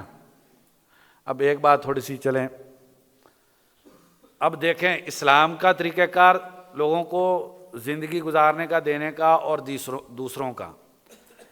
ایک پنجاب یونیورسٹی کے تحت اورینٹل کالج ہے لاہور میں، اس کے ڈین گزرے ہیں ڈاکٹر وحید عشرت۔ ڈاکٹر وحید عشرت نے ایک کتاب لکھی ہے زمان و مکان۔ یہ فلاسفہ کے ہاں شروع سے مسئلہ رہا ہے، زمانہ کس کو کہتا ہے۔ تقریباً 850 صفحے کی کتاب ہے وہ، 860 صفحے ہیں شاید اس کتاب کے۔ تو یہ بتلانے کے لیے کہ زمان کیا ہوتا ہے، مکان کیا ہوتا ہے۔ آپ فلاسفہ کی اس بارے میں کتابیں پڑھیں گے تو آپ اتنی مغز ماری، اور دنیا کے احمق ترین لوگ یہ فلاسفہ اب اس میں لگے ہوئے ہیں وقت کس کو کہتے ہیں۔ اتنا کچھ لکھ دیا، اتنی بڑی کتاب لکھ دی فلسفہ زمان و مکان پر، چونکہ فلسفی آدمی تھے ڈاکٹر وحید عشرت۔ اس کے بعد پتہ چل گیا وقت کیا ہوتا ہے۔ پہلی بات تو ان کو پتہ ہی نہیں چلتا وقت کیا ہوتا ہے۔ آپ فلاسفہ کی کتابیں پڑھ کے دیکھ لینے، آج تک یہ نہیں پتہ چلا وقت ہے کیا۔ تو بے مقصد چیزوں میں وقت کو گزار دیا۔ اور یہاں پہ نبی صلی اللہ علیہ وسلم کیا فرما رہے ہیں، وقت کیا، ہمیں اس سے کیا لینا دینا۔ وقت ہمیں یہ پیغام دیا جا رہا ہے، اپنا ایک ایک لمحہ جو ہے، ایک ایک لمحہ جو ہے آپ اس کو کیا کر دیں، آپ اس کو جو ہے وہ کریں۔ تو یا آپ نعمت کے شکر میں ہونے چاہیے، یا نہواہی سے اپنے آپ کو آپ بچا رہے ہونے چاہیے۔ جو اس میں کوتاہی کرے گا وہ مغبون ہے۔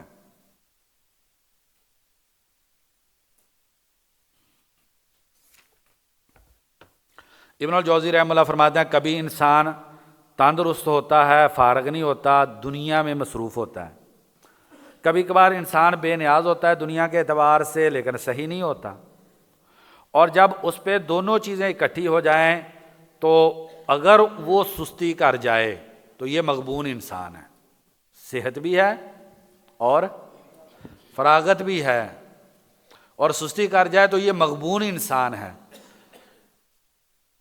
اسی لیے ہمارے نبی صلی اللہ علیہ وسلم کی عظیم اور پیاری دعاؤں میں کیا تھا؟ اللہم انی اعوذ بک من الہم والحزن والعجز والکسل۔ تو یہ طالب علم کو اپنی زندگی کا روزانہ کا معمول یہ دعا ہونی چاہیے۔ آپ صلی اللہ علیہ وسلم یہ دعا کرتے تھے، تو یہ دعا کثرت سے پڑھنی چاہیے۔ سستی اس نے نسلیں برباد کر دی۔ ابن حزم رحمہ اللہ کیا فرماتے ہیں؟ وہ کہتے ہیں غفلت ساعت تضیع ریاضت السنہ، لمحوں کی غفلت جو ہے وہ سالوں کی محنت برباد کر دیتی ہے۔ ابن حزم رحمہ اللہ کہتے ہیں کہ اگر علم انسان یا جاندار چیز ہوتی تو پھر مجھ کو دیکھتا تو اسے پتہ چلتا اگر یہ کہ میں نے کیسے اس کی قدر کی ہے۔ تو کیا فرماتے ہیں کہ لمحوں کی غفلت جو ہے وہ سالوں کی محنت برباد کر دیتی۔ اب ہمیں یہ بات سمجھ میں نہیں آتی، اصل میں وقت نہیں ہے کہ جو ہم سب چیزوں کی تفصیل میں جائیں۔ کیا مطلب ہے کہ لمحوں کی غفلت سالوں کی محنت برباد کر دیتی ہے؟ اب میں نے ایک لمحہ نہیں پڑھا تو میں نے جو سال پڑھا تھا ضائع ہو جائے گا؟ کون بتائے گا اس کا کیا مطلب ہے ابن حزم رحمہ اللہ قول کا؟ جو بتائے گا انعام دیں گے جی۔ یہ کتاب اخلاقی حملۃ القرآن، یہ بڑی پیاری کتاب ہے جی، پڑھنے والی ہے کہ جملہ اس کا بڑا نورانی ہے جی۔ بتائیں گے کوئی؟ جی عبد الرحمن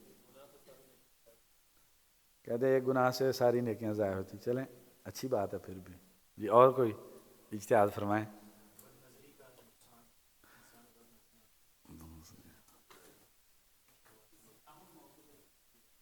کسی اہم موقع پہ کی غفلت،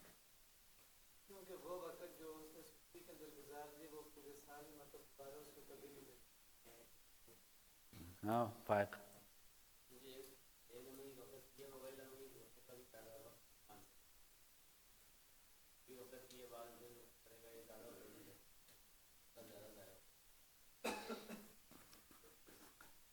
جی۔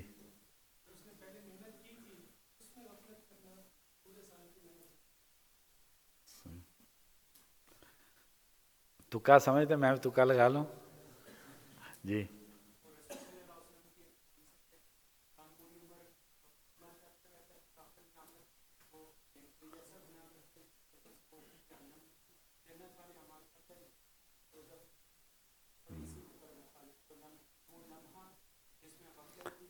دو چیزیں ہیں نا جی، ایک ہے علم اور ایک ہے عمل۔ دل کو بنانے کے لیے سالوں لگتے ہیں، دل کو دل بنانے کے لیے کیا ہوتا ہے؟ سالوں لگتے ہیں۔ ہر دھڑکتے پتھر کو لوگ دل کہتے ہیں، عمریں بیت جاتی ہیں دل کو دل بنانے میں۔ دل کو دل بنانے کے لیے بہت وقت چاہیے ہوتا ہے، اور اس کے لیے اپنے آپ کو بہت لڑائی کرنی پڑتی ہے۔ آگے امام بخاری باب باندھیں گے کہ جو ہے نا وہ جہاد کرنا، اپنے آپ سے مجاہدہ کرنا۔ تو اپنے دل کو صحیح جگہ پہ لانے کے لیے، اس کو ساری علیشوں سے پاک کرنے کے لیے، اپنے دل کو حقیقی معنی میں زہد آشنا بنانے کے لیے، دل کو دل بنانے میں، وہ دل ابن تیمیہ رحمہ اللہ کیا فرماتے ہیں؟ دل اللہ تبارک تعالیٰ نے اپنی معرفت کے لیے پیدا کیا ہے، تو دل کو دل بنانے کے لیے بہت محنت لگتی ہے۔ سید بن مسیب رحمہ اللہ کو کسی نے آ کے کہا کہ آئیے حج کرنے چلتے ہیں۔ کہنے لگے میں نے نیت نہیں کی اس سال حج کی۔ تو کسی نے کہا کہ آپ ایسا کریں کہ اب نیت کر لیں، نیت کرنے میں کوئی وقت لگتا ہے؟ ہم دیکھیں نا کیسے بنا لیتے ہیں، ادھر جو ہے نا ایک بوٹی منہ کے اندر پھنسائی ہوتی ہے اور باغ مسجد میں آ رہے ہوتے ہیں، نیت بن جاتی ہے ہماری۔ تو دعوت کھا رہے ہوتے ہیں نا، اکثر دعوت کھاتے ہوئے اہل علم جو ہے وہ لیٹ ہو جاتے ہیں، کیونکہ جب کھانا پڑا ہو تو نماز نہیں ہوتی، ٹھیک ہے نا، تو ایسے نیت بن نہیں جاتی۔ انہوں نے کہا امام صاحب آپ یہ کیا بات ہوئی نیت بنانی؟ نیت بنانے کے لیے کون سا چاہیے، آپ ابھی نیت کر لیجئے۔ تو انہوں نے کہا کہ مجھے حج کی نیت کرنے کے لیے کئی مہینے درکار ہیں۔ کیا مطلب ہے ان کی بات کا؟ جس آنکھ کو لے کے بیت اللہ کا دیدار کرنا ہے، جس زبان سے کہنا لبیک، پوری زندگی لبیک کے خلاف ہے، جس زبان سے لبیک کہنا ہے پورا سارا خراب ہے، اذان ہوتی ہے تو وہ کھیلتا رہتا ہے، ٹی وی کے پروگرام دیکھتا رہتا ہے، کوئی میچ دیکھ رہا ہوتا ہے، کوئی ٹیوشن پڑھا رہا ہے، کوئی کچھ کر رہا ہے، تو ادھر آگے کہتا ہے اللہ اکبر۔ تو کیا کہتے ہیں اس سال میں حج نہیں کر سکتا کیونکہ میں نیت نہیں بنا سکا اس سال۔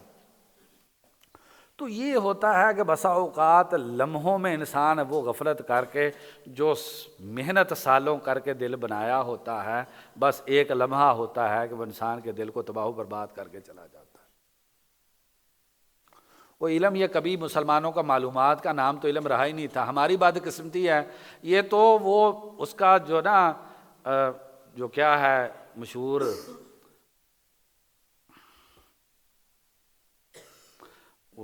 ناول نگار ہے جو انگریزی کا شیکسپیئر جو ہے، وہ کافروں کی سوچ ہے کہ علم جو ہے وہ معلومات کا نام ہوتا ہے۔ ہمارے ہاں تو کبھی بھی حدیثیں یاد کرنا، قرآن مجید کی آیات کی تفاسیر کا معلوم ہونا، اور جو انسان کو ساری زہد کی کتابوں کا زبانی یاد ہونا، یہ کبھی ہماری تاریخ میں علم تھا ہی نہیں۔ یہ تو کافروں کا نظریہ ہے کہ معلومات کو یاد کر لینا علم ہوتا ہے۔ سیدنا عبداللہ بن مسعود رضی اللہ عنہ تو یہ فرماتے ہیں لیس العلم بکثرت الروایہ ولکن العلم الخشیہ، علم تو اللہ کے ڈر کا نام ہے۔ اگر پوری دنیا کی لائبریری آپ نے یاد کر لی ہیں، ساری تفسیر ابن کثیر طبری ساری آتی ہیں آپ کو، ساری شروحات حدیث آپ کو یاد ہیں، کس نے کہہ دیا کہ آپ عالم ہو گئے ہیں؟ علم تو اللہ تعالیٰ کے ڈر کا نام ہے نا، علم اللہ کی معرفت کا نام ہے، علم اللہ کے ڈر کا نام۔ اس لیے امام ابن کثیر رحمہ اللہ کیا فرماتے ہیں، الخشیۃ خلاصۃ الایمان والعلم، ایمان اور علم کا خلاصہ اللہ تعالیٰ کا ڈر اور خوف ہے۔ تو یہ کبھی کبھار انسان ایسی غفلت کرتا ہے تو وہ سالوں کی محنت انسان کی ضائع ہو جاتی ہے۔ ہمیں اس کا اندازہ کیوں نہیں ہوتا؟ کیونکہ دل بنا ہی نہیں ہے کہ اس کے خراب ہونے کا کیسے پتہ چلے، لمحے میں کیسے خراب ہو گیا۔ ان سے پوچھے نا ہمارے بعض اسلاف سے کہ وہ کہتے ہیں کہ ایک نگاہ غلط پڑی تھی تو اس نگاہ نے جو ہے نا میرے اتنا نقصان کر دیا۔ ہم نے وہ کبھی دیکھی نہیں ہے۔ اجڑے گھر میں کسی کو کیا پتا کہ ویرانہ ہو گیا ہے، پہلے ہی کھنڈر اور ویرانہ ہے تو اس کو اور بھی کوئی ادھر سے کوئی 2-4 اینٹیں اٹھا کے لے جائے گا تو اس ویران دل کو کیا پتا چلے گا میرا نقصان ہو گیا؟ نقصان تو اس دل کو پتا چلے گا جس نے بڑی محنت کر کے اللہ تعالیٰ کا ایمان جو دل میں بنایا تھا۔ تو بہرحال کہتے ہیں غفلت یہ غبن ہے، اور اس کا خلاصہ یہ ہے کہ دنیا آخرت کی کھیتی ہے، اور اگر انسان اپنی فراغت کو اور صحت کو اللہ کی اطاعت میں لائے گا تو یہ مغبوط ہے۔ کیا مطلب؟ یہ قابل رشک انسان ہے۔ یہ کیا ہے؟ قابل رشک انسان ہے۔ اور جس نے اس کو اللہ کی نافرمانی میں استعمال کیا تو یہ مغبون ہے، بلکہ میں یہ کہتا ہوں جس نے اس کو اللہ کی اطاعت میں استعمال نہیں کیا وہ بھی مغبون ہے۔ جس نے ان دونوں کو اللہ کی اطاعت میں لگا دیا تو یہ مغبوط ہے، یہ قابل رشک انسان ہے۔ آج ہمیں بخاری پہ امام احمد پہ رشک ہے یا نہیں؟ اب عبداللہ بن مبارک رحمہ اللہ کے آپ حالات پڑھ لیں تو سفیان ثوری رحمہ اللہ جیسے یہ والے بڑے بڑے محدث کہتے تھے کہ ہماری زندگی عبداللہ بن مبارک کے 1 مہینے سے بدل دی جائے تو ہم اس پہ راضی ہیں۔ کیا ہماری پوری زندگی کون سفیان ثوری جیسا، ہمارا جیسا خالی، وہ کیا اس کی حیثیت؟ تو یہ قابل رشک ہے، اور جس نے نافرمانی میں گزار دی یا غفلت میں گزار دی یہ انسان مغبون ہے، احمق انسان ہے۔ امام طیبی رحمہ اللہ فرماتے ہیں کہ نبی اکرم صلی اللہ علیہ وسلم نے تاجر کے ساتھ اس حدیث میں مثال بیان کی، اور امام طیبی رحمہ اللہ کی کتاب الکاشف جو ہے، مشکات کی شرح جو ہے، یہ اعلیٰ ترین حدیث کی شروحات میں سے ہے، کیونکہ امام طیبی رحمہ اللہ بلاغہ کے اور عربی زبان کے اسالیب کے بہت اعلیٰ امام ہیں۔ 2 شخصیات عربی زبان کے اسالیب کے حوالے سے حدیث کے جو ائمہ میں سے ہیں بہت کمال کی ہیں، ایک امام خطابی رحمہ اللہ اور دوسرے امام طیبی رحمہ اللہ۔ تو امام طیبی رحمہ اللہ کا کلام بہت کمال کا ہوتا ہے، خاص طور پر ان کی جو تفسیر ہے فتوح الغیب وہ تو لاجواب کتاب ہے۔ فرماتے ہیں تاجر کی مثال ہے، اس کا ہے سرمایہ، اب سرمایہ لگا کے وہ فائدہ چاہتا ہے، اب فائدے کا طریقہ کار یہ ہوتا ہے کہ وہ تلاش کرتا ہے میں کس کے ساتھ جو ہے وہ ڈیلنگ کروں، اپنا سودا جو ہے وہ فائنل کروں، ہاں؟ تو وہ کہتے ہیں صحت اور فراغت یہ سرمایہ ہے، تو اس کو معاملہ یہ سرمایہ لگانا کس چیز میں چاہیے؟ ایمان میں، مجاہدہ نفس میں، اور دین کے دشمنوں کے خلاف، تاکہ اسے دنیا اور آخرت کی خیر مل جائے۔ تو جو تاجر غبن، آپ پڑھتے ہیں نا غبن میں، خیار غبن پڑھتے ہیں نا فقہ کے اندر، تو تجارت کے بحث میں پڑھتے ہیں نا، اب بیو کے اندر پڑھتے ہیں یہ چیز، تو کہتے ہیں کہ یہ اصل میں نبی صلی اللہ علیہ وسلم سمجھا رہے ہیں تمہارا قیمتی سرمایہ یہ صحت اور فراغت ہے، اس کو سرمایہ آدمی کدھر لگاتا ہے؟ جدھر انسان کو پتہ ہوتا ہے مجھے اس میں پرافٹ بہت زیادہ ہوگا، ادھر لگاتا ہے نا سرمایہ۔ تو انسان کو بھی اپنی صحت اور فراغت سب سے اعلیٰ درجے میں جو اس کی دنیا آخرت کا فائدہ ہونے والا کام ہے، اس کے اندر جو ہے اپنے وقت کو لگانا چاہیے۔ تو کہتے ہیں یہی بات اللہ تبارک و تعالیٰ قرآن مجید میں فرماتے ہیں، هل ادلکم علی تجارت تنجیکم من عذاب علیم، اور مغبون فیہما کثیر من الناس، بہت سارے لوگ اس میں دھوکے کا شکار ہیں۔ اور یہ بات اللہ تبارک و تعالیٰ نے قرآن مجید میں فرمائی ہے، وقلیل من عبادی الشکور، یہ نعمت ہے نا، نعمت کا شکر چاہیے یا نہیں؟ مسلم شریف کی حدیث ہے صحابہ رضی اللہ عنہ کی، عجبا لامر المؤمن ان امرہ کلہ لہ خیر، نعمت ہے تو اس پہ شکر ہے، ہاں؟ تو کسی نے ابن القیم رحمہ اللہ کا وہ رسالہ ضرور پڑھیں، ہاں؟ کہ وہ ان کی کتاب سے نکال کے چھایا کیا، جس میں مصیبت پہ صبر اور نعمت پر شکر کا تقابل کیا ہے۔ آگے امام بخاری بھی لے کر آئیں گے، امام بخاری نے باب آنا ہے باب فضل الفقری، یہ علماء کے درمیان ایک بحث موجود ہے، فقیری بہتر ہے یا کہ پیسہ بہتر ہے۔ تو اگر ہم ادھر تک پہنچ گئے تو دعا کریں انشاءاللہ پہنچ جائے تو وہاں پر جو ہے پھر یہ بحث آ جائے گی۔ بہرحال ابن قیم رحمہ اللہ کے اس رسالے کا آپ ضرور مطالعہ کریں، نعمت پہ شکر۔ اب بنص حدیث یہ دو نعمتیں ہیں، ایسی ہے۔ نعمت کا شکر کیا ہوتا ہے؟ سب سے پہلی چیز انسان یہ اعتراف کرے، شکر دل کی عبادت ہے، شکر کیا ہے؟ دل کی عبادت ہے۔ دل میں یہ اعتراف ہو کہ یہ نعمت اللہ تبارک و تعالیٰ نے دی ہے۔ سید الاستغفار میں کیا ہے؟ یہی اقرار ہے، ہاں؟ تو پہلی چیز کہ یہ نعمت اللہ تبارک و تعالیٰ نے مجھ کو دی ہے۔ دوسری، یہ میری صلاحیتوں کا، یہ میری خوبیوں کا نتیجہ نہیں ہے، یہ خالصتاً اللہ تبارک و تعالیٰ کا تفضل ہے۔ یہ اللہ تبارک، کیوں؟ نعمت کی تعریف ابھی آپ کو کیا بتائی؟ احسان بغیر عوض، احسان بغیر عوض۔ تو دوسری چیز انسان اس چیز کا اعتراف کرے کہ یہ خالصتاً اللہ تعالیٰ کا تفضل و کرم ہے، اور یہ میرے اس کے اندر کوئی کمال نہیں ہے۔ پھر زبان سے اس پہ الحمدللہ کہے، ہاں؟ اور الحمدللہ کتنا وزنی ہے؟ سبحان اللہ نصف المیزان اور الحمدللہ تملا المیزان۔ ایک مرتبہ الحمدللہ کہتے ہیں تو ترازو بھر جاتا ہے۔ تیسری چیز زبان سے شکر ادا کرے۔ چوتھی چیز جو زیادہ بڑی مطلوب ہے، اس نعمت کو وہاں پر استعمال کرے جہاں پر استعمال کرنے کا اللہ تعالیٰ نے حکم دیا ہے۔ ٹھیک ہے جی؟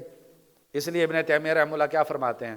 وہ فرماتے ہیں دل کو اللہ تعالیٰ نے اپنی معرفت کے لیے پیدا کیا، اور اگر عضو اس کام میں استعمال نہ کیا جائے جو اس کو پیدا کرنے کا، اس عضو کو بنانے کا مقصد ہے، تو وہ عضو بیکار ہو گیا۔ تو اگر دل، ابن رجب رحمہ اللہ نے بھی لکھا کہ اللہ تعالیٰ کی معرفت، اللہ تعالیٰ کی محبت، اللہ تعالیٰ کی تعظیم، یہ ساری وہ ذکر کر کے کہتے ہیں اگر یہ دل کے اندر نہیں ہیں تو دل کو جو پیدا کرنے کا مقصد تھا وہ پورا نہیں ہوا، کیونکہ انسان کی روح کدھر ہے؟ دل کے اندر ہے۔ دونوں زندگیاں اللہ تبارک و تعالیٰ نے انسان کے دل کے اندر رکھی ہیں، حصی مادی زندگی بھی دل کے اندر ہے اور روح کی زندگی بھی اس کے اندر ہے۔ تو اللہ تبارک و تعالیٰ کیا فرماتے ہیں؟ وَقَلِيلٌ مِّنْ عِبَادِيَ الشُّكُورُ، میرے بندوں میں تھوڑے شکر کرتے ہیں۔ کیا ہم اس نعمت کا شکر ادا کرتے ہیں؟ شکر کا مطلب یہ ہے کہ ہم اعتراف کریں، اللہ کا تفضل مانیں، اس پہ الحمدللہ کہیں، اور اس نعمت کو اللہ تبارک و تعالیٰ کے حکم کے مطابق جو ہے اس کو اللہ تعالیٰ کی اطاعت میں استعمال کریں۔ تو یہ موضوع بھی ایک بڑا عظیم موضوع ہے، قرآن اور حدیث کا آپس کے اندر جوڑنا۔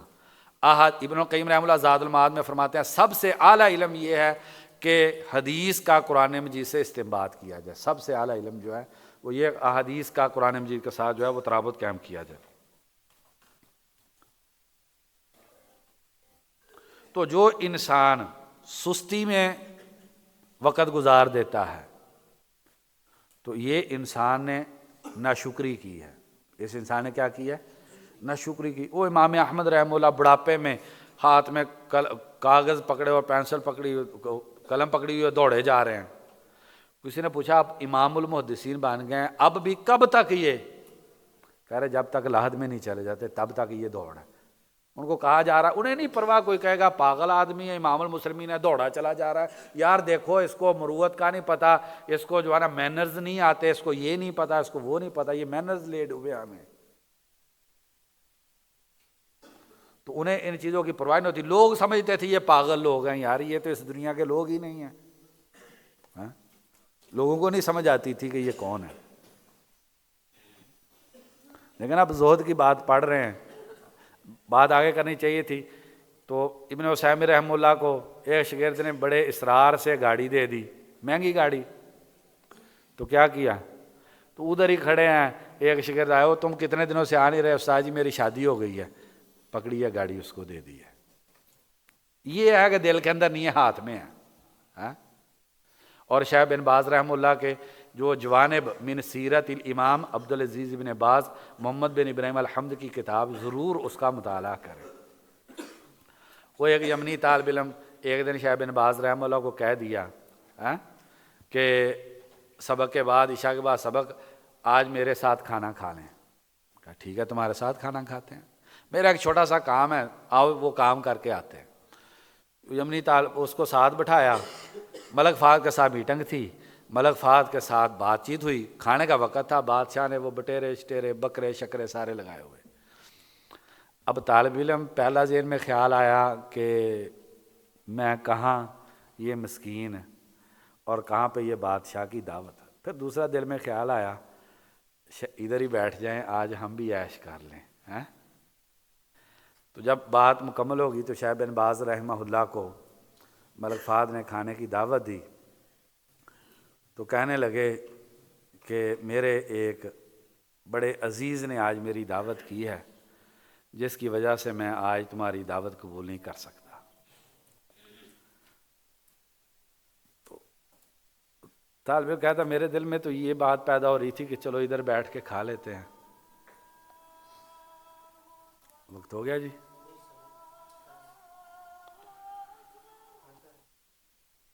تو شیخ نے معذرت کر لی کہ میرے ایک عزیز نے، میرے بڑا عزیز ہے، اس نے میری آپ سے پہلے مجھے دعوت دی ہے، میں نے اس کے پاس کھانا کھانا۔ تو شیخ اس طالب علم کے پاس ساتھ چلے گئے۔ طالب علم کہتا ہے کہ 2 ریال میرے پاس، 1 ریال کا جبنہ پنیر لیا اور 1 ریال کی سوکھی روٹی، اور شیخ کے سامنے لا کے رکھ دی۔ اور شیخ جو ہے نا وہ توڑ کے کھا رہے ہیں اور کہنے لگے اتنا لذیذ کھانا کم ہی زندگی میں نے کھایا ہے۔ ان لوگوں کو پڑھیں، یہ ہماری زندگی ہے، طالب علموں کی یہ زندگی ہے۔ جی پڑھیں جی آگے۔ أحسن الله إليكم. قال حدثنا محمد بن بشار قال حدثنا غندر قال حدثنا شعبة عن معاوية بن قرة عن أنس عن النبي صلى الله عليه وسلم قال اللهم لا عيش إلا عيش الآخرة فأصلح الأنصار والمهاجرة.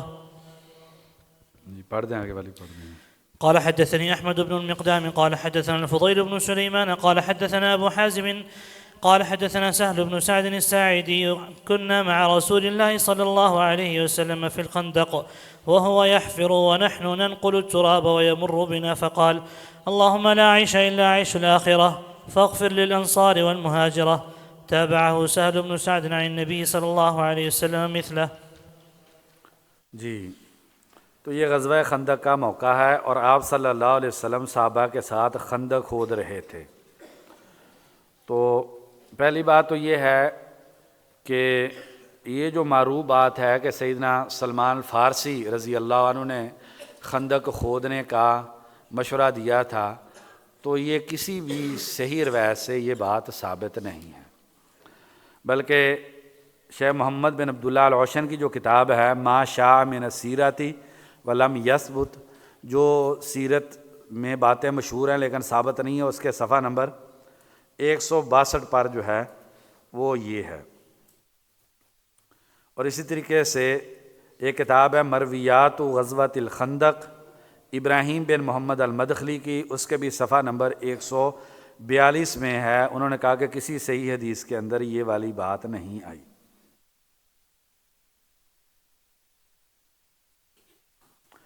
تو جنہوں نے بھی اس کو ذکر کیا عمومی طور پہ بلا سند نقل کیا ہے، یا اگر نقل کیا ہے تو ابو معاشر نجیح بن عبد الرحمن ان کا تذکرہ کیا ہے، اور ہم سب جانتے ہیں کہ ابو معاشر نجیح جو ہیں یہ ضعیف ہیں۔ اب جو سیرت کی پہلی 2 بنیادی کتابیں ہیں، سب سے عظیم کتاب جو ہے وہ موسیٰ بن عقبہ کی مغازی ہے، اب وہ کتاب بھی چھپ گئی ہے، پہلے کسی نے جمع کر کے چھاپی تھی، اب اصل کتاب جو ہے 3 جلدوں کے اندر جو ہے وہ چھپ گئی ہے۔ موسیٰ بن عقبہ رحمہ اللہ نے بھی سلمان فارسی رحمہ اللہ کا خندق کھودنے کے حوالے سے ذکر نہیں کیا۔ اس کے بعد جو پہلی بنیادی سیرت ہے سیرت ابن اسحاق، اس کے اندر بھی سیدنا سلمان فارسی کا ذکر نہیں ہے، البتہ ابن ہشام رحمہ اللہ نے بلا سند اس کو ذکر کیا ہے، اور امام طبری رحمہ اللہ نے کہا واقدی کے واسطے سے کہ سلمان فارسی نے اس کا جو ہے مشورہ دیا تھا، اور یہ بات مغازی واقدی جلد 2 صفحہ 445 پر ہے۔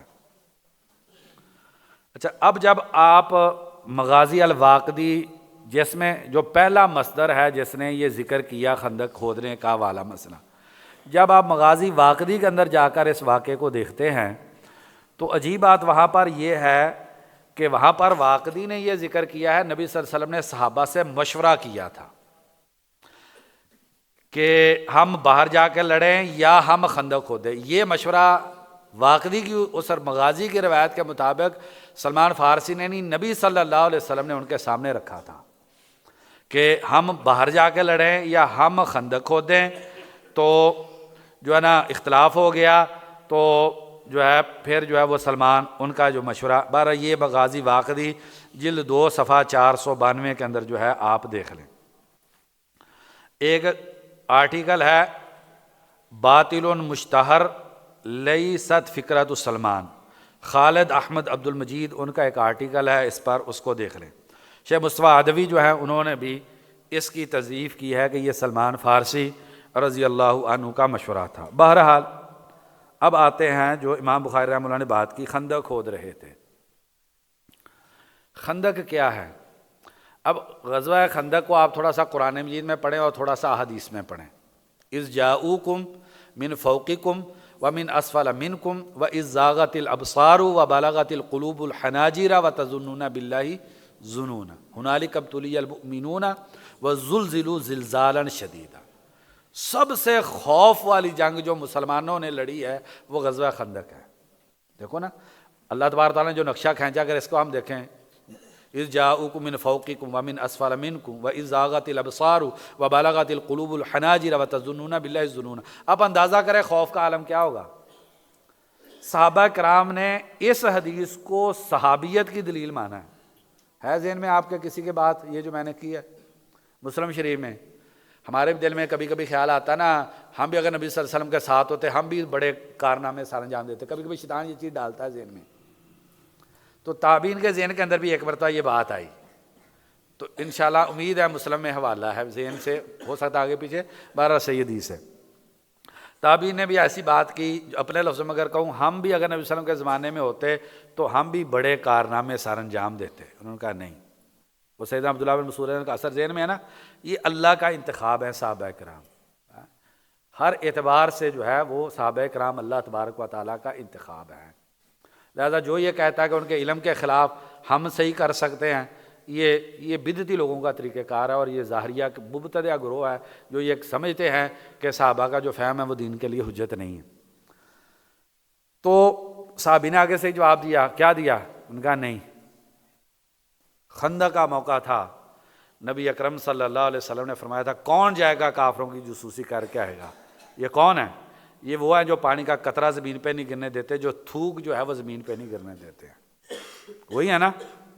لیکن خندق کا موقع ہے، اور اس موقع پہ آپ صلی اللہ علیہ وسلم فرماتے ہیں کون جائے گا؟ ابو بکر و عمر بھی موجود ہیں، کوئی نہیں اٹھا تھا۔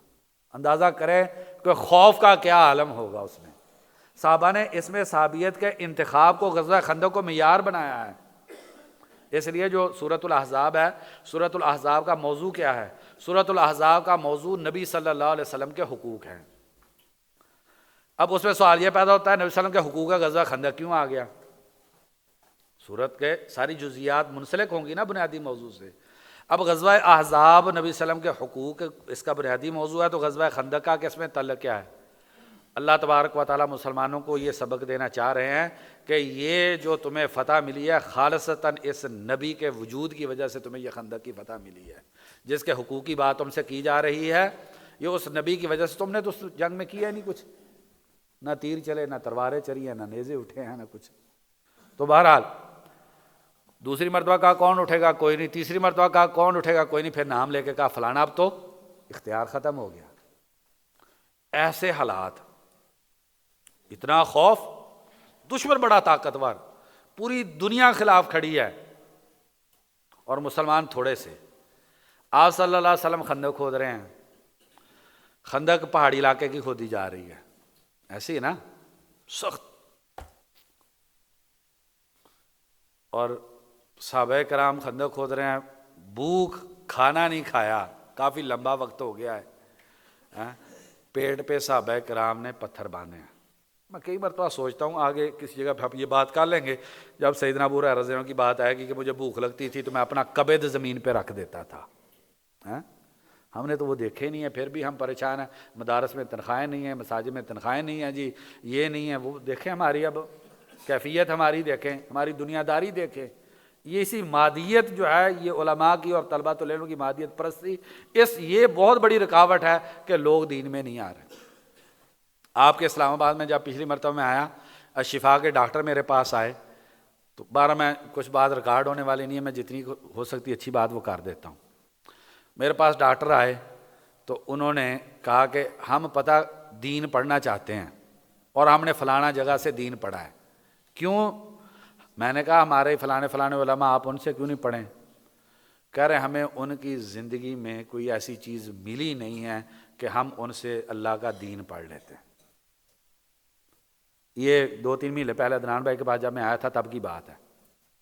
کہتے ہیں ہمیں دنیا سے تو ہم اٹے ہوئے ہیں، ہمیں چاہیے روحانیت۔ جس کے پاس جاتے ہیں بڑی بڑی گاڑیاں ہیں، کوٹھیاں ہیں، صوفے ہیں، بیڈ ہیں، بیٹھکیں ایسی ہیں، کیا جا کے ان سے جو ہے وہ دین لینا ہے؟ یہ چیزوں سے تو ہم بھاگ رہے تھے، انہی چیزوں میں بیٹھ کے ہم دین لیں۔ ہم جو ہے وہ اس لیے نہیں پڑھتے۔ آگے والی بات بہت بری، اگر میں بتا دوں کبھی تنہائی میں، بعد میں مجھ سے پوچھ لینا انہوں نے کیا کہا تھا۔ وہ شاید ڈاکٹر صاحب کل آئے ہمارے پروگرام میں، آج کہیں گئے ہوئے ہیں۔ کیفیت کیا ہے؟ پوری دنیا کا کفر خلاف ہے، پتھر توڑ رہے ہیں، کھایا نہیں ہے کتنے دنوں کا، اور پیٹ پہ پتھر باندھا ہے صحابہ۔ تو نبی اکرم صلی اللہ علیہ وسلم کے پاس ہیں اللہ کے نبی، اور نبی صلی اللہ علیہ وسلم نے 2 پتھر لگائے ہوئے ہیں۔ اس حالت میں نبی صلی اللہ علیہ وسلم، جب وہ دنیا کچھ تھی نہیں، پھر بھی کہہ رہے ہیں لا عیش الا عیش الاخرہ، صحابہ یہ جو دنیا کر رہے ہو یہ کچھ نہیں ہے، آخرت کی زندگی ہے، آخرت کی زندگی ہے۔ اور پھر کیا؟ فَأَصْلِحِ الْأَنصَارَ وَالْمُهَاجِرَ، دوسری روایت میں فَاغْفِرْ لِلْأَنصَارِ وَالْمُهَاجِرَ، اور ایک روایت میں اور لفظ ہیں۔ اس وقت بھی کیا کہہ رہے ہیں؟ اتنی مشکلات میں ڈٹے ہوئے، بھوک کی یہ حالت، پتھر باندھے ہوئے، اب کون سے گناہ ہیں کہ نبی صلی اللہ علیہ وسلم اللہ تعالیٰ سے کہہ رہے ہیں فَاغْفِرْ لِلْأَنصَارِ وَالْمُهَاجِرَ؟ کیوں؟ کیونکہ وہ صحت اور فراغ جس درجے میں اللہ تعالیٰ کے لیے لگانی تھی وہ لگا نہیں سکتے ہیں۔ ہمارے اسلاف نے، محدثین نے بالاجماع یہ بات کی ہے کہ انسان ایک نعمت کا شکر اپنے عمل سے ادا نہیں کر سکتا۔ اتنی بڑی کیفیت، اور اس میں آپ صلی اللہ علیہ وسلم صحابہ کو کیا کہہ رہے ہیں؟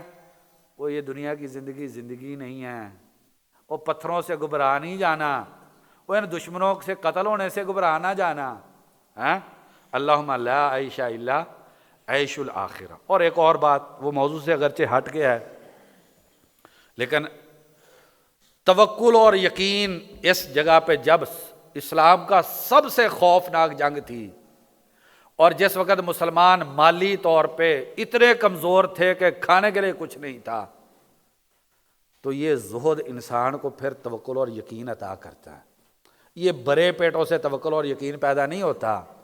ہماری مصیبت یہ بنی ہے، ہم پیٹ بھر کے جو ہے وہ توکل اور یقین ڈھونڈنے کے لیے نکلے ہوئے ہیں، تو بے یقینی کی زندگی گزار رہے ہیں۔ اقبال کہتا ہے سن ہے تہذیب حاضر کے اسیر، غلامی سے بدتر ہے بے یقینی۔ بے یقینی کی زندگی ہم جی رہے ہیں، بے یقین سے تو غلام بہتر ہے۔ آپ صلی اللہ علیہ وسلم کے توکل اور یقین کو دیکھے کیا، نسائی اور ابو داؤد کی حدیث ہے، آپ ایک چٹان سخت آ گئی ہے، صحابہ سے ٹوٹ نہیں رہی ہے، ٹوٹے کیسے؟ وہ پتھر لگے ہوئے ہیں کمرے سیدھی کرنے کے لیے، کھایا ہے کچھ نہیں، کتنے دنوں کا کھانا کھایا ہوگا، صحابہ سے ٹوٹ نہیں رہی۔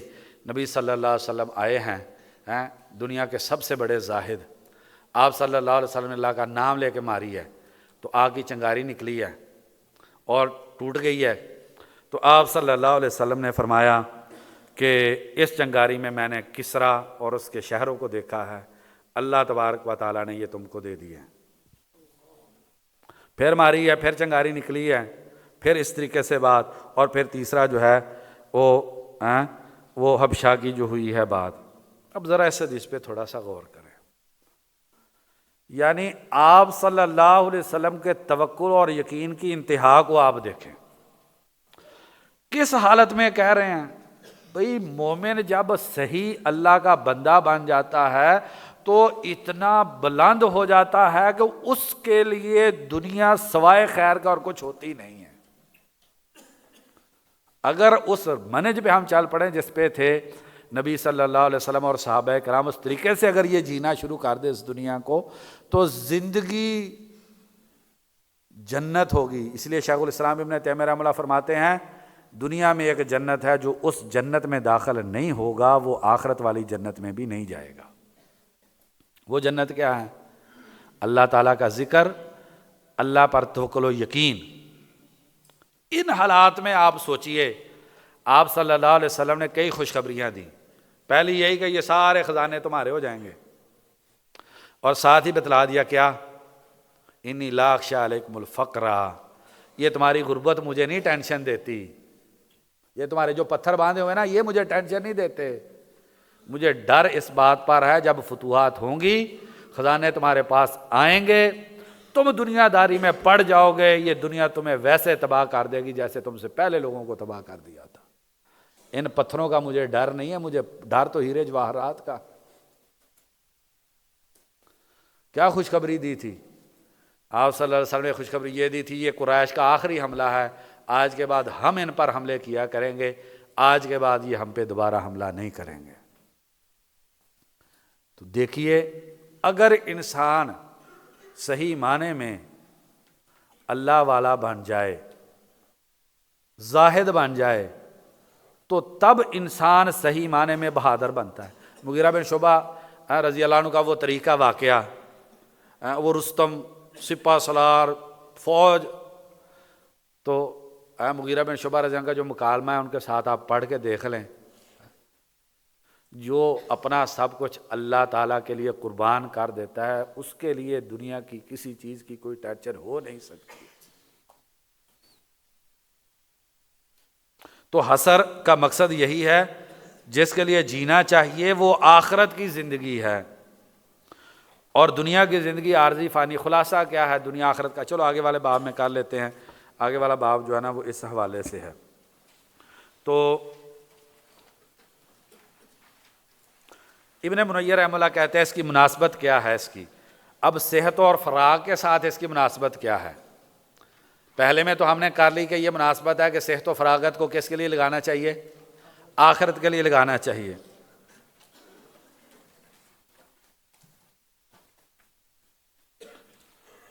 تو ابن منیر رحمہ اللہ فرماتے ہیں بہت سارے لوگ صحت و فراغت میں غبن کا شکار ہیں کیونکہ انہوں نے دنیا کو آخرت پر ترجیح دے دی ہے۔ آپ امام بخاری یہ اشارہ دینا چاہ رہے ہیں کہ وہ زندگی جس کے لیے جینا چاہیے، جس میں مصروف رہنا چاہیے، وہ آخرت کی زندگی ہے، دنیا کی زندگی جو ہے وہ نہیں ہے۔ جی پڑھیں جی آگے۔ أحسن الله إليكم. قال رحمه الله تبارك وتعالى: باب مثل الدنيا في الآخرة، وقوله تعالى: اعلموا أنما الحياة الدنيا لعب وله وزينة وتفاخر بينكم وتكاثر في الأموال والأولاد كمثل غيث أعجب الكفار نباته ثم يهيج فتراه مصفرا ثم يكون حطاما، وفي الآخرة عذاب شديد ومغفرة من الله ورضوان، وما الحياة الدنيا إلا متاع الغرور. حدثنا عبد الله بن مسلمة قال ائمہ محدثین کا موقف یہ ہے کہ عذاب شدید پہ وقف کرنا چاہیے، اور یہ باقاعدہ ایک مستقل موضوع ہے کہ وقف کے حوالے سے، چونکہ تاکہ جو وعید کا مقصد ہے جس سیاق میں آیت دی جا رہی ہے وہ مقصد پورا ہو جائے۔ آپ عذاب شدید کے ساتھ ہی ساتھ مغفرت کا بھی ذکر کر رہے ہیں، تو وہ جو ہے اس پہ جو تھوڑا سا دیکھنا چاہیے۔ کتاب ہے جمال محمود ابو حسان جمال محمود ابو حسان، ان کی کتاب ہے الدلالات المعنویہ لفواصل الآیات القرآنیہ، الدلالات المعنویہ لفواصل الآیات القرآنیہ۔ تو قرآن میں جو وقف ہے اس کے اپنے مقاصد اور ان کی معنوی دلالات ہیں۔ اللہ تبارک تعالی ہمیں قرآن مجید کے ساتھ بھی صحیح تعلق قائم کرنے کی توفیق عطا فرما دیں۔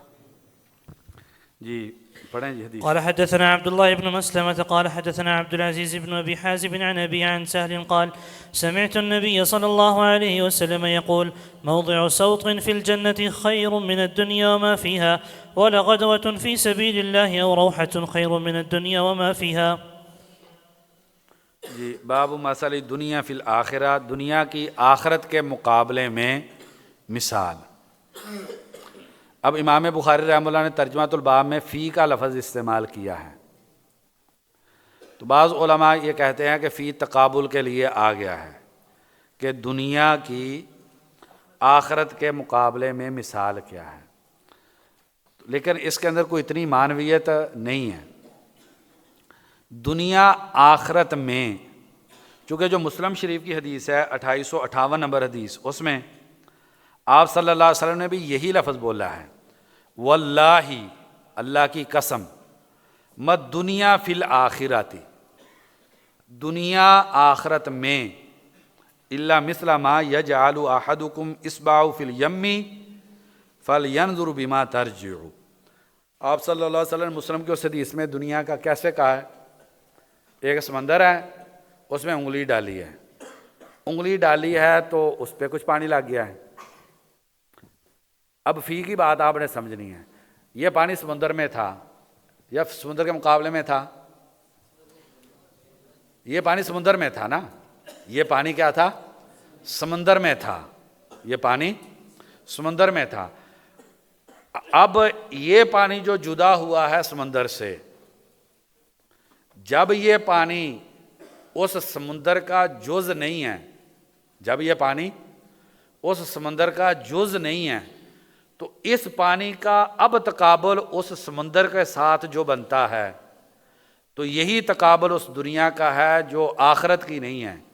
دنیا کا کچھ چیزیں آخرت میں ہیں، دنیا کی چیزیں آخرت میں ہیں، لیکن جو دنیا کی چیزیں آخرت سے نکل آئی ہیں ان کا آپ جب تقابل کریں گے آخرت کے ساتھ تو یہی تقابل ہے۔ کتنا؟ انگلی جتنی آپ نے سمندر سے نکال دی ہے۔ تو بتائیں یار، یہ سمندر کو چھوڑ کے انسان ایک قطرے پہ جو ہے نا وہ کفایت کر کے بیٹھ جائے، اور انسان اپنی صحت کو صحت کیا، انسان اپنی ہر چیز کو، اپنی اولاد کا مستقبل ہم تباہ و برباد کر رہے ہیں پیسے کمانے کے لیے، اولاد کے پاس بیٹھنے کے لیے وقت ہی نہیں ہے. تو اور اللہ تبارک تعالیٰ نے جو قرآن مجید میں فرمایا علم حاصل کرو، ایسے ہی ہے نا، اللہ تعالیٰ نے حکم دیا ہے کہ اس چیز کا علم حاصل کرنا ہے. کس چیز کا؟ تو یا اعلم علم کے معنی میں ہے یا یقین کے معنی میں، ایسی ہے نا. عالمہ آپ افعال قلوب میں پڑھتے ہیں نحو کے اندر، اعمال قلوب سے کیا مراد ہے؟ یقین کے معنی میں نا.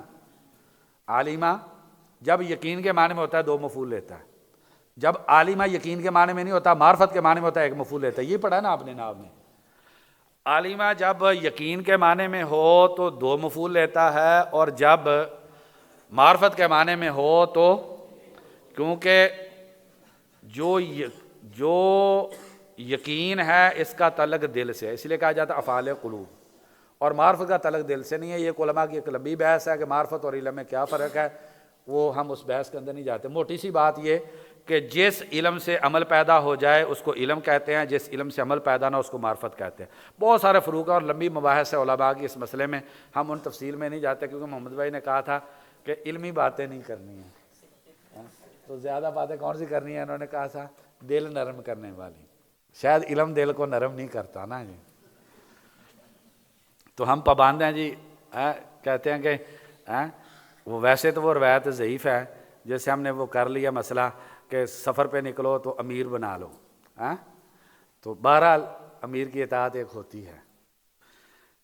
تو اللہ تبارک تعالیٰ قرآن مجید میں کیا فرماتا ہے؟ کاش کہ ہم قرآن مجید کو، وہی بات ہے نا جو پیچھے کر رہے تھے، جسے قرآن سے عبرت نہیں ملتی اسے حیاء العلوم سے بھی عبرت نہیں مل سکتی. ہماری بد نصیبی یہی ہے، ہم نے قرآن و حدیث کے ساتھ صحیح تعلق کو بنایا نہیں ہے، ان کی دلالات کو سمجھنے کی کوشش نہیں کی. اللہ تبارک تعالیٰ فرماتے ہیں علم حاصل کرو. اگر علم کے معنی میں ہے بے معنی یہ ہے کہ تم تحقیق کر لو، اپنی عقل کو صحیح معنی میں استعمال کر لو، تو تم اس نتیجے پر پہنچو گے کہ دنیا کی زندگی کھیل تماشے کے علاوہ کچھ نہیں ہے. اور اگر یقین کے معنی میں ہے تو وہ واضح ہے کہ تمہیں اس بات کا یقین ہونا چاہیے کہ دنیا کی زندگی کھیل اور تماشا ہے، اس سے زیادہ کچھ نہیں ہے. اب انما کا اسلوب حصر کا ہے، حصر کا نا، اس کا مطلب یہ ہے کہ دنیا صرف اور صرف کھیل اور تماشا ہے. اس لیے اللہ تبارک تعالیٰ نے بتایا کہ اس میں تکاثر ہے، مال ہے، یہ ہے وہ ہے، اور آخر میں کیا کر دیا؟ متاع الغرور ہے. یہ دھوکا ہے، دھوکا. تم ایک سراب ہے جس کو پانی سمجھ کے جو ہے نا تم اس کے پیچھے لگے ہوئے ہو، تم سمجھ رہے ہو یہ کچھ ہے. سراب کیا ہوتا ہے؟ آپ پانی سمجھ رہے ہو، اس کو پانی ہے نہیں. نبی صلی اللہ علیہ وسلم نے کیا مثال دی ہے؟ آگ کا انگارہ ہے، جسم پہ لڑکا ہے، ادھر سے پھول گیا ہے، آپ سمجھ بیٹھے ہو گوشت ہے، گوشت تو ہے نہیں، گوشت تو ہے نہیں. آگے آ جائے گی حدیث انشاءاللہ یہ والی بھی. تو بہرحال اگر اسی حدیث کو انسان صحیح معنی میں سمجھ جائے تو جو ہے وہ انسان کے زاہد بننے کے لیے، انسان کے ورع والے بننے کے لیے یہی آیت جو ہے ایک کافی ہے. حالانکہ یہ موضوع، یہ آیت اور اس کے ملتے جلتی اللہ تبارک و تعالیٰ نے قرآن مجید میں کتنی جگہ پہ ہمیں کہا وہ اللہ کے بندو یقین کر لو، مان لو، تحقیق کر لو، یہ دنیا کھیل تماشا ہے. اور اگر سمجھدار آدمی کھیل تماشا کر رہا ہو، پاگل آدمی ہے، بیوقوف ہے، وہی مغبون ہے. تو امام قرطبی رحمہ اللہ کہتے ہیں اسی کی طرح کل متاع دنیا قلیل. اب قلیل صیغہ مبالغہ بھی ہے اور صیغہ صفت بھی ہے، ایسے ہی ہے. تو قلت کی انتہا بیان کرنا مقصود بھی ہے اور قلت کا دوام بیان کرنا بھی مقصود ہے کہ دنیا کا سامان، متاع کس کو کہتے ہیں؟ جس کی عارضی لذت ہو. اس بارے میں آپ جو ہے نا وہ محمد حسن جبل کی جو کتاب ہے الموجم الاشتقاقی الموصل للفاظ القرآن الکریم جو ہے، اس کا آپ جو ہے وہ تھوڑا سا مطالعہ کر لیں. تو متاع وہ سامان جو عارضی لذت پر مبنی ہو اس کو متاع کہتے ہیں. تو اللہ تعالیٰ کہتے ہیں ایک تو متاع ہے یہ، اور اوپر سے ہے قلیل. کیا مطلب؟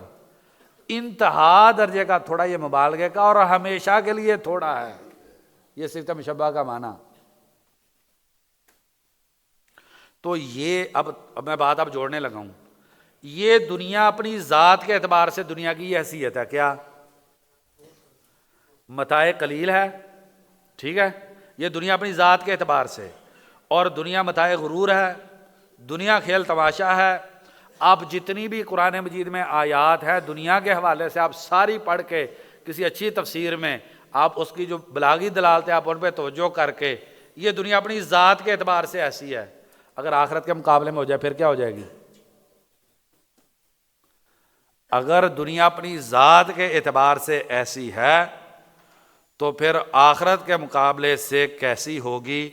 اللہ تبارک تعالیٰ نے صرف سمجھانے کے لیے بطور مثال کے یہ بات رکھ دی ہے۔ حقیقت یہی ہے کہ یہ ایک دھوکہ ہے جس کو انسان جس کے پیچھے لگا ہوا ہے، اور ہماری اس کے لیے پلاننگ کتنی ہے، کتنا وقت؟ نبی صلی اللہ علیہ وسلم اور صحابہ کرام کی زندگی میں دو طرح کے لوگ، ایک وہ جو بالکل ہی نہیں کماتے، اصحاب صفا جو ہیں، آگے ان کا تذکرہ آئے گا۔ ابو ہریرہ رضی اللہ عنہ کی مثال دی، ابو ہریرہ رضی اللہ عنہ لولے لنگڑے تھے، نہیں کما سکتے تھے، کما سکتے تھے نا۔ کاش کہ آپ اس حدیث کو آگے اگر انشاءاللہ ہم ادھر پہنچ گئے کہ اصحاب صفا کے لیے کھانے کا کیسے سسٹم ہوتا تھا، اور پھر مدرسے کے طالب علم اس میں دیکھیں کہ مدرسے کے طالب علم کیسے ہونے چاہیے اور ان کے کھانے کی ترتیب کیا ہونی چاہیے، اور ہمارے ذہن کے اندر خودداری جی اپنا کما کے دین کا کام کرنا، یہ سوچ یہ کبھی ہماری سوچ تھی ہی نہیں۔ ابو ہریرہ رضی اللہ عنہ کو نبی صلی اللہ علیہ وسلم نے کیوں نہیں کہا کہ جا کے کماؤ، لولے لنگڑے تھے؟ تو ایک گروہ ایسا ہے جنہوں نے اپنے آپ کو آخرت کے لیے، دین کے علم کے لیے کلی وقف کیا ہے، 130 کے قریب کم و بیش ان کی تعداد ہے جو اصحاب صفا ہے۔ دوسرے وہ ہیں جو کماتے ہیں، کمانا حرام نہیں ہے۔ اب یہ جو کمانے والے ہیں یہ کتنا کماتے ہیں اور کس لیے کماتے ہیں؟ یہ دو سوال بڑے اہم ہیں، کتنا کماتے ہیں اور کس لیے کماتے ہیں۔ کیا وہ اس لیے کماتے تھے؟ سیدنا عثمان بن عفان اور عبد الرحمن بن عوف رضی اللہ عنہ کی مثال لے لیتے ہیں ہم۔ کیا اس لیے کماتے تھے کہ میں نے کپڑے اچھے پہنے ہیں؟ اس لیے کماتے تھے میں نے گھر کی اتنی، میں نے جو ہے نا وہ سٹیل انجینئر سے ایسی میں نے وہ کروا لینی اور سائٹ انجینئر سے یہ کروانا فلانا، میں نے ایسا گھر بنا جانا 100 سال تک کھڑا رہے گا، اس کے لیے کمایا؟ آپ نے کبھی پڑھا سیدنا عثمان رضی اللہ عنہ کا گھر جو تھا دیگر گھروں کی بنسبت بہت شاندار تھا؟ کپڑے پہننے کے لیے، اپنی آنے والی 20 نسلوں کے لیے بینک میں بیلنس چھوڑنے کے لیے کما رہے تھے۔ بنیادی مقاصد صحابہ کی کمائی کے کیا ہیں؟ مانگنا نہ پڑے، اور اللہ تبارک و تعالیٰ نے جو ذمہ داری بیوی اور اولاد کی اور اپنی دی ہے وہ ذمہ داری جو ہے اس کو پورا کیا جائے، اور اس کو نبی صلی اللہ علیہ وسلم نے عبادت قرار دیا۔ ایسے نا لقمہ جو تم اپنی بیوی کے منہ میں رکھتے ہو صدقہ ہے، جو لقمہ انسان اپنی بیوی کے، بہت سارے بھائی سوچ رہے ہوں گے اسی یہی صدقہ کرنا سارا، ہاں ٹھیک ہے نا، تو یہ آپ نے کمایا صدقہ۔ بلکہ میں حیران ہوں، وہ شیخ احمد النجمی جو ہیں ان کا ایک رسالہ ہے الارشاد، جہاد کے موضوع پہ انہوں نے لکھا ہے، یہ شیخ عبداللہ اعظام کے رسالے کے رد میں، اس میں انہوں نے، اب میرے چونکہ میں نے کتاب کا حوالہ اس لیے دے دیا کیونکہ اب میرے ذہن میں وہ تفسیر نہیں ہے جس تفسیر سے انہوں نے نقل کیا ہے۔ کہتے ہیں کہ سورہ مزمل میں اللہ تبارک تعالیٰ نے جہاد کو اور حلال کمائی کو فضول کی بلڈنگ کھڑی کر دیتے ہو، تبنون بکل ریع آیۃ تعبثون، ہر اونچی جگہ پہ تم بلڈنگ کھڑی کر لیتے ہو، حماقتیں کرتے ہو تم تو، وَتَتَّخِذُونَ مَصَانِعَ لَعَلَّكُمْ تَخْلُدُونَ، تم فیکٹریاں اور بلڈنگیں لگا رہے ہو ہمیشہ ادھر رہنا ہے، ہمارے گھر کو دیکھ کے جائے گا یہ مسافر کا گھر ہے، مسافر کا گھر ہے۔ وَتَنْحِتُونَ مِنَ الْجِبَالِ بُيُوتًا، ان کی مذمت کی جا رہی ہے، تم بڑے مضبوط گھر بنا کے جا رہے ہو، ہماری 200 سال کی پلان ہے کہ اولاد کے لیے ایسا گھر بنا کے چلے جانا ہے۔ بہرحال تو صحابہ کی کمائی کا بنیادی مقصد جتنا اسلام نے ذمہ داری ڈالی ہے، واجب ہے انسان پہ اولاد کو خوراک دینا، بیوی کی خوراک کا اہتمام کرنا، اپنی خوراک کے لیے کمانا، یہ انسان پہ واجب ہے۔ اور انسان اس وقت عبادت کر رہا ہوتا ہے جب اس واجب کی ادائیگی کر رہا ہوتا ہے۔ اور اس کے ساتھ وہ بنیادی طور پر کماتے تھے معاشرے کے افراد کے لیے، ان کو صدقہ، کئی تو صرف صدقہ کرنے کے لیے کماتے تھے۔ کتنی حدیثوں میں نبی صلی اللہ علیہ وسلم صدقے کی اپیل کرتے، نکلتے باہر جا کے جو ہے نا وہ کمائی کرتے، ساری رات جو ہے نا وہ پانی کھینچتے، کوئی سامان اٹھاتے، کس لیے؟ تاکہ صدقہ کرنا ہے۔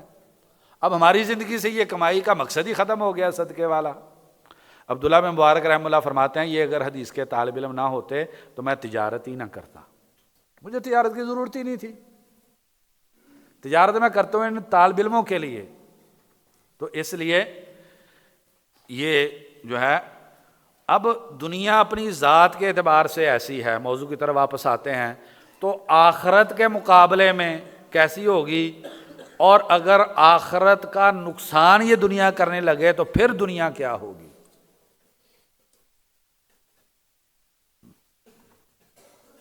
اب دیکھیں مسلم کے لفظوں پہ آپ نے غور کریں، مسلم کی حدیث کے فل ینظر بما ترجعو، کہ وہ انگلی کیا پانی لے کے آئی ہے اس پہ غور کر لے، حکم دیا جا رہا اس کو غور کر لے، غور کریں کیا لے کے آئی ہے واپس۔ اب بتائیں اس ایک قطرے کے لیے پورا سمندر انسان برباد کر لے، عقل مندی ہے یا کم از کم مسلمانی ہے؟ اس سے بڑھ کے آدمی کہ میں طالب علم اور عالم دین ہوں۔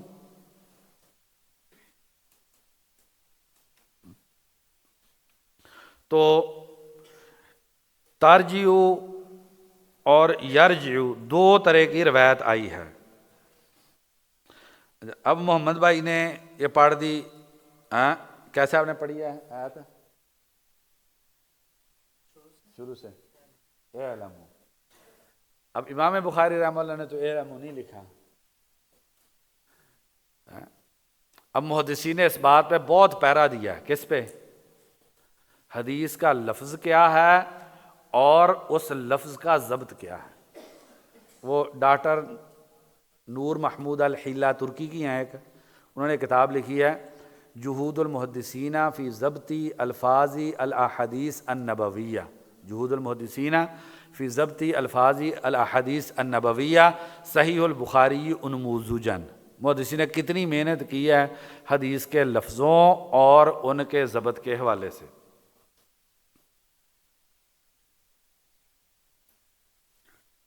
اب ترجیو ہے تو انگلی مراد ہے، اور یرجیو ہے تو کون مراد ہے؟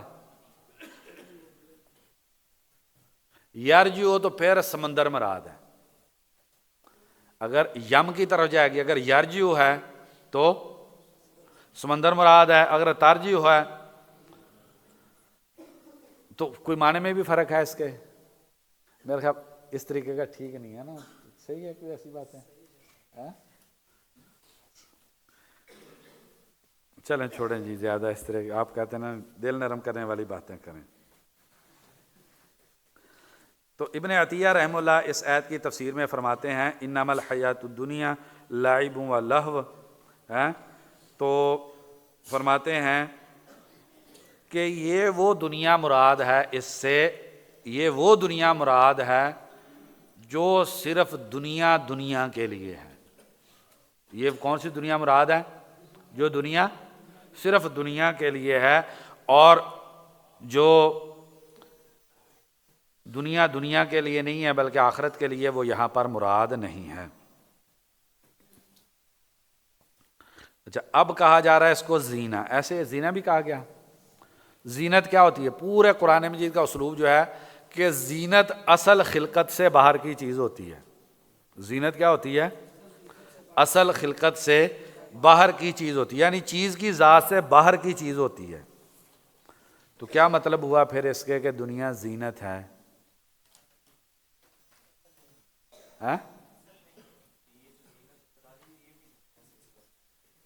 یہ جو اس دنیا میں رنگینی اور رعنائی نظر آ رہی ہے، یہ رعنائی بھی دنیا کی حقیقت کا حصہ نہیں ہے، یہ بھی ایک اوپر کی ملمہ سازی ہے جو تم کو نظر آ رہی ہے کہ یہ ایک زینت ہے۔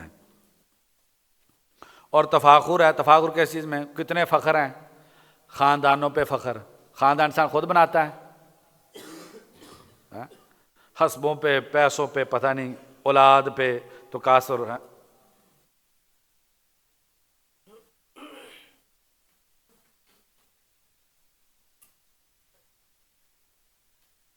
تو دنیا کی حیثیت اللہ تبارک و تعالیٰ نے کیا بیان کی ہے کہ یہ کھیل ہے، یہ تماشا ہے، یہ زینت ہے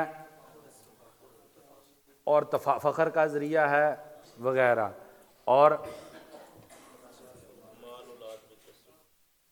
آخرت میں یہ دنیا عذاب شدید ہے، یہ دنیا آخرت میں عذاب شدید ہے۔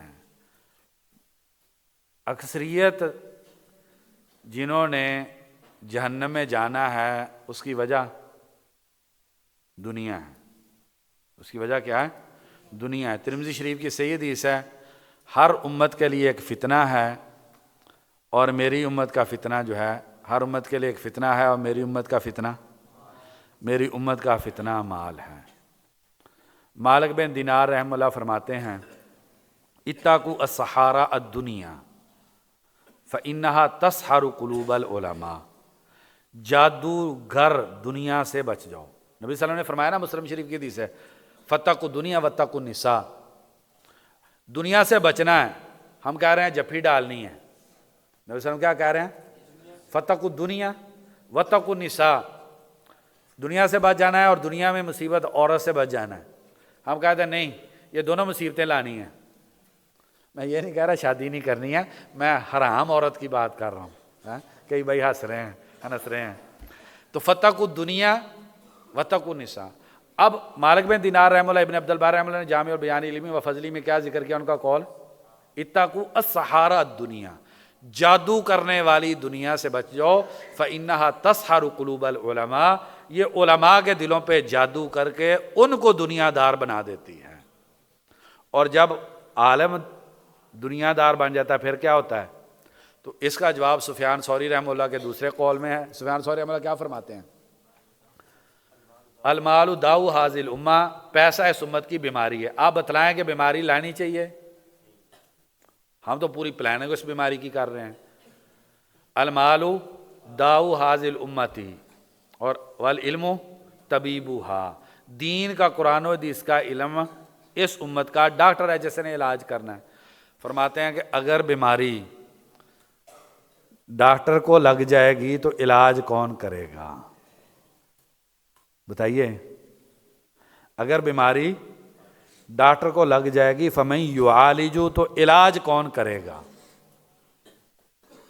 اسی لیے دنیا کی بیماریوں کا علاج نہیں ہو رہا، کیونکہ ہم بیمار ہو گئے، اس لیے علاج نہیں ہو رہا۔ غزالی فرماتے ہیں فساد الملوک بفساد الرعایا، فساد الرعایا بفساد الملوک، عوام کب خراب ہوتی ہے؟ جب بادشاہ خراب ہوتے ہیں۔ وفساد الملوک بفساد العلماء، حکمران تب برباد ہوتے ہیں جب عالم برباد ہو جاتے ہیں۔ وفساد العلماء باصطلاح حب المال والجاہ، اور علماء تب برباد ہوتے ہیں جب مال کی اور معاشرتی سٹیٹس کی محبت ان کے دلوں میں بیٹھ جاتی ہے۔ تو اس کا مطلب یہ ہے کہ کسی امت کے علماء، ان کی تصویر معاشرے سے آپ دیکھ سکتے ہیں، جیسا معاشرہ ویسے علماء ہوں گے۔ اگر معاشرہ بے حیا ہے، زانی ہے، شرابی ہے، فاسق ہے، فاجر ہے، بے غیرت ہے، بے حمیت ہے، تو یہ عکس و تصویر ہوگی علماء کی۔ اس کا مطلب ہے کہ اس دور کے علماء ویسے ہیں۔ غالباً عبداللہ بن مبارک یا سفیان ثوری رحمہ اللہ کا قول ہے اس میں جامع بیان علمی و فضلی میں، کہ دو منار ہیں جنہوں نے بچا کے رکھنا ہے، ایک حکمران اور دوسرے علماء۔ حکمران تو صدیوں کے برباد ہیں، علماء تھے جو معاشروں کو روک کے رکھے ہوئے تھے۔ تو اب ہماری تو ساری گفتگو یہ ہوتی ہے، وہ شہباز شریف صاحب نے ایسے کر دیا ہے، عمران خان نے تباہ کر دیا ہے، فلانے نے یہ کر دیا۔ ہماری مجلس سے کبھی اپنے گریبان میں منہ ڈال کے دیکھا ہی نہیں ہے کہ اس بربادی میں میرا اور آپ کا کتنا کردار ہے۔ ما ذئبان جائعان ارسلا فی غنم قوم بافسدا، دو بھوکے بھیڑیے، ترمذی شریف کی حدیث ہے، وہ بکریوں کا اتنا نقصان نہیں کرتے جتنا پیسہ اور معاشرتی سٹیٹس کا لالچ جو ہے انسان کے دین کا کر دیتا ہے۔ لوگوں کا قصور ہے اپنی جگہ پر، لوگوں کی کمی اپنی جگہ پر ہے، انہیں اس سے پوچھا جانا ہے۔ اصل تو برباد ہم نے معاشروں کو کیا ہے، ہمارا کردار ایسا ہے کہ جس کی وجہ سے یہ معاشرے برباد ہو گئے ہیں، ورنہ تو یہی بازار تھے نا، یہی دنیا داری تھی۔ ابن سیرین رحمہ اللہ ان کے بارے میں آتا ہے جب بازار سے گزرتے تھے تو لوگ ان کو دیکھ کے اللہ کا ذکر شروع کر دیتے تھے۔ بازار تو دنیا تو یہی تھی۔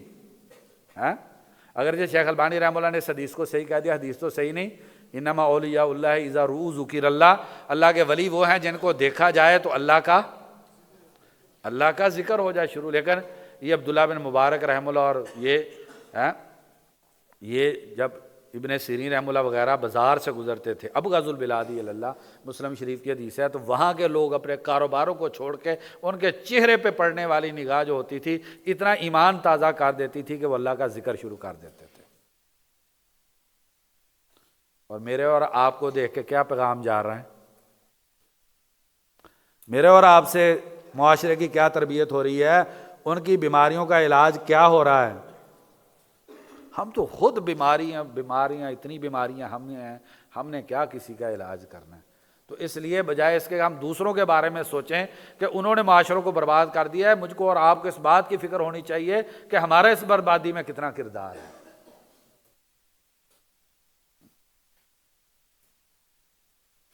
ہم دیکھیں نا، وہ نبی صلی اللہ علیہ وسلم کے چہرے پہ نگاہ پڑتی تو کیا کہتے ہیں؟ یہ جھوٹے کا چہرہ ہو نہیں سکتا۔ میرے اور آپ کے چہرے سے دیکھ کے کسی کو پتہ چلتا ہے؟ یہ ہماری کیفیت اللہ تعالیٰ معاف کر دے، اللہ تعالیٰ معاف کر دے۔ ابن الجوزی رحمہ اللہ وہ سید الخاطر وغیرہ میں فرماتے ہیں کئی لوگوں نے صالحین کا لباس پہنا ہوتا ہے لیکن تنہائیوں میں اللہ تعالیٰ کی نافرمانی کرتے ہیں۔ تو پھر بڑے برے لفظ ہیں اسلاف کے ان لوگوں کے بارے میں جنہوں نے لباس تو علماء کا اور صالحین کا پہنا ہوا ہے لیکن خود وہ جو ہے وہ صحیح نہیں ہے، اپنا ظاہر انہوں نے اچھا بنایا ہوا ہے اور باطن ان کا برا ہے۔ کہتے ہیں کہ یہ لوگ اللہ کی آنکھ سے گر جاتے ہیں، یہ لوگ جو ہیں اللہ تبارک و تعالیٰ ان کو توفیق نہیں دیتا ہے۔ ابن رجب رحمہ اللہ فرماتے ہیں بدترین موتیں جو ہیں اس کی وجہ یہی ہوتی ہے کہ ظاہر اچھا ہوتا ہے اور تنہائی گناہیوں والی ہوتی ہے۔ یستخفون من الناس ولا یستخفون من اللہ وهو معهم اذ یبیتون ما لا یرضی من القول وکان اللہ بما یعملون محیطا۔ ابن کثیر رحمہ اللہ کہتے ہیں یہ منافقین کے بارے میں آیت ہے۔ یہ آیت کس کے بارے میں ہے؟ منافقین کے بارے میں یہ آیت ہے، اور میں اور آپ اس آیت میں رکھ کے دیکھ لیں، یستخفون من الناس ولا یستخفون من اللہ۔ مطرب بن عبداللہ بن شخیر رحمہ اللہ فرماتے ہیں جس کا ظاہر باطن، تین طرح کے لوگ ہیں جن کا باطن ظاہر سے اچھا ہے، یہ اللہ کے صحیح بندے ہیں۔ دوسرے جن کا ظاہر باطن ایک جیسا، یہ بھی اللہ کے بندے ہیں۔ اور فرماتے ہیں جس کا ظاہر اچھا ہے باطن سے فلیس بعبد للہ، یہ اللہ کا بندہ نہیں ہے۔ ایمانداری سے بتائیں کہ ہمارا جو ظاہر ہے کیا ہمارا باطن ویسا ہے؟ ہمارا دل ویسا ہے؟ ہماری تنہائیاں ویسی ہیں؟ تو ہمیں بیماری لگ گئی ہے بھائی، اپنی بیماری کا ہم علاج کر لیں، معاشرے کافی بہتر ہو جائیں گے، معاشروں میں بڑی خیر آ جائے گی۔ جی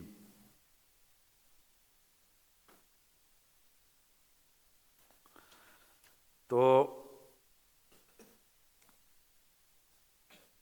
بہرحال کہتے ہیں کتنا برا ہے، ابن حجر رحمہ اللہ نے لمبی عبارت نقل کی ہے کہ جو گمان کرتا ہے میں بصیر اور عاقل ہوں اور پتھروں سے دھوکا کھا جاتا ہے۔ سونا کیا ہے؟ پتھر ہے۔ چاندی کیا ہے؟ پتھر ہے۔ پتھروں سے دھوکا کھا جاتا ہے، اور یہ حشیم سے یعنی ٹوٹی ہوئی گھاس، یہ پودے، یہ چیزیں ساری، حالانکہ اس میں سے کوئی چیز بھی اس کے ساتھ مرنے کے بعد نہیں جانے والی۔ کوئی ہے لے کے جاتا؟ جی پڑھیں، جی آگے پڑھ لیں کہ اسی پہ مکمل کر لیں، تھوڑی سی اس پہ بات کر لیں، اسی بھی اس پہ 10 منٹ میں پڑھ لیں میرے خیال کہ نہیں؟ جی اسی پہ پوری کر دیں۔ جی اسی پہ کہتے ہیں پوری کر دیں۔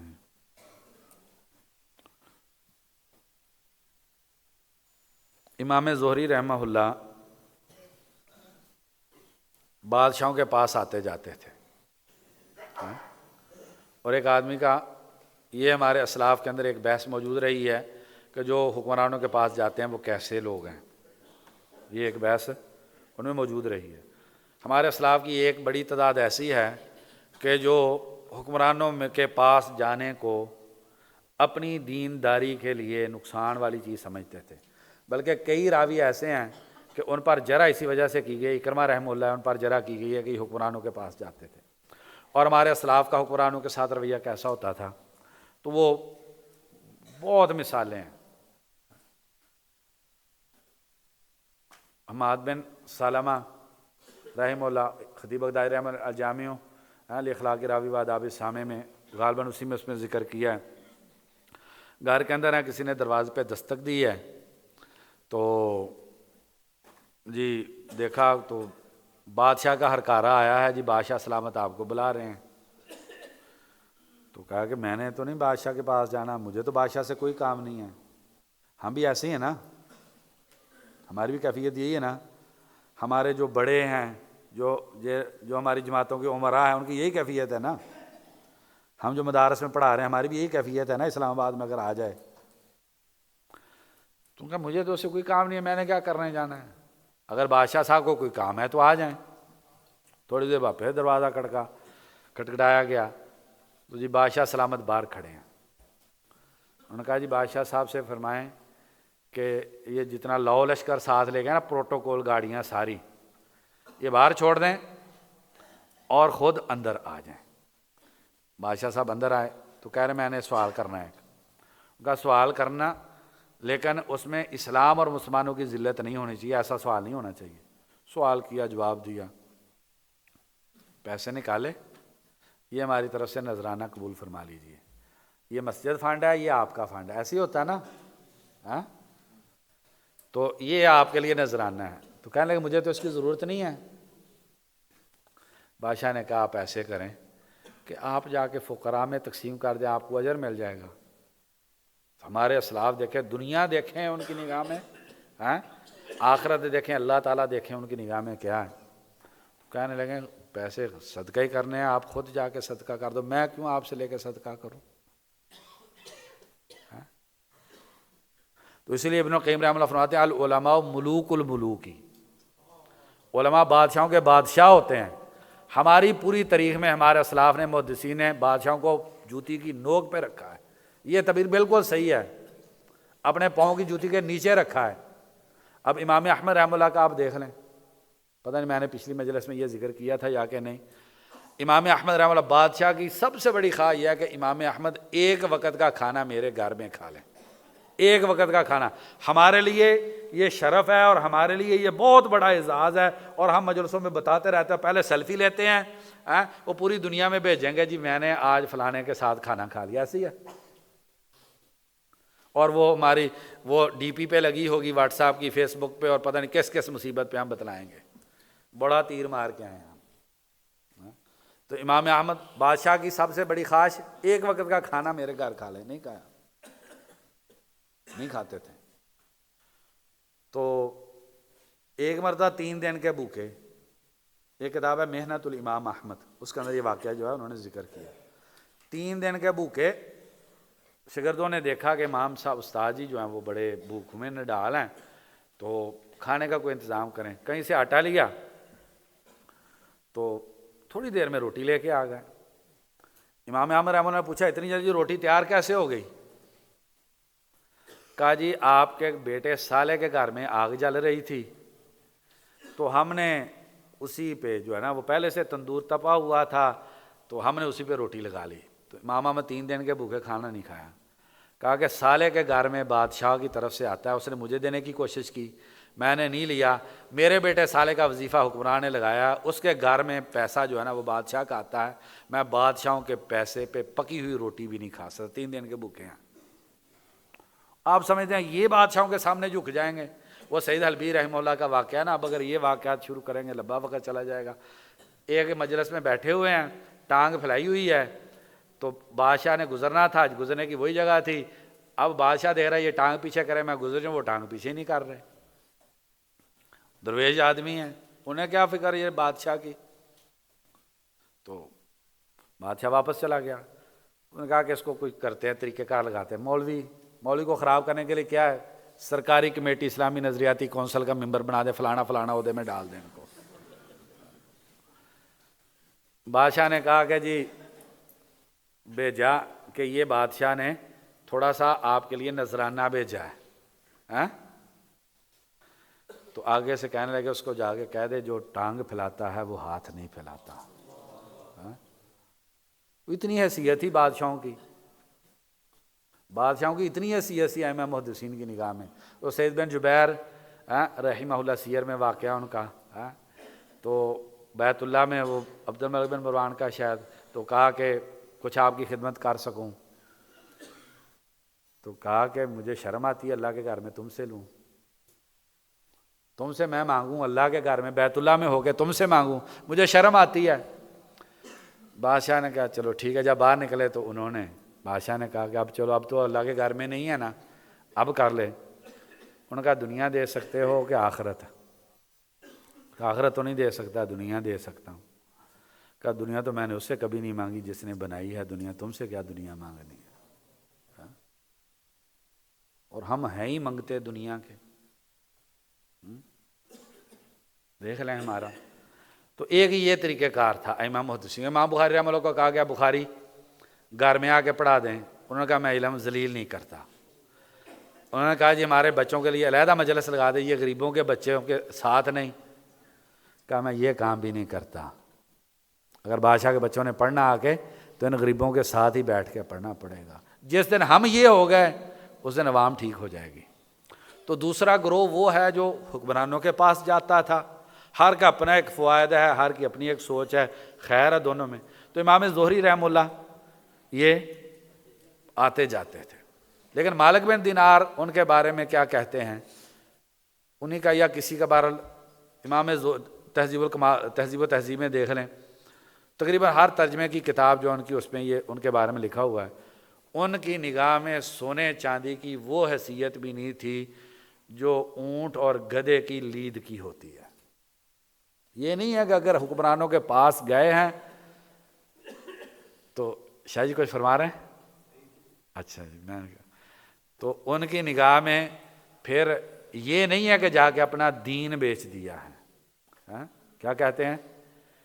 نعم الامیر علی باب العالمی و بئس العالم علی باب الامیری۔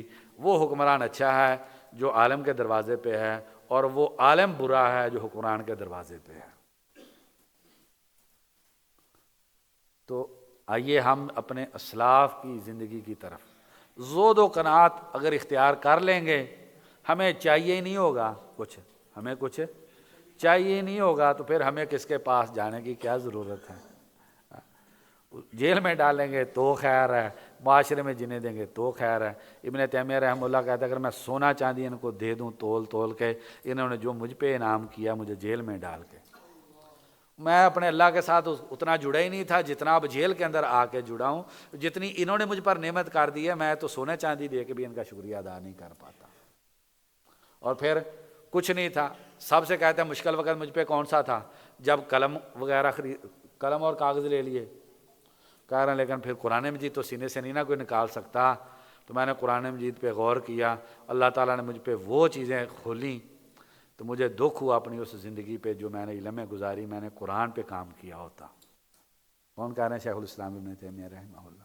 تو پھر نہ جیل کوئی مصیبت ہے، نہ جیل میں تکلیف ہے، اور نہ بکرے کی کڑائی پہ جو ہے نا وہ کوئی خوشی ہے۔ اللہ تبارک و تعالی ہمیں ویسا بننے کی توفیق عطا فرما دیں جیسا ہمارا رب ہمیں دیکھنا چاہتا ہے۔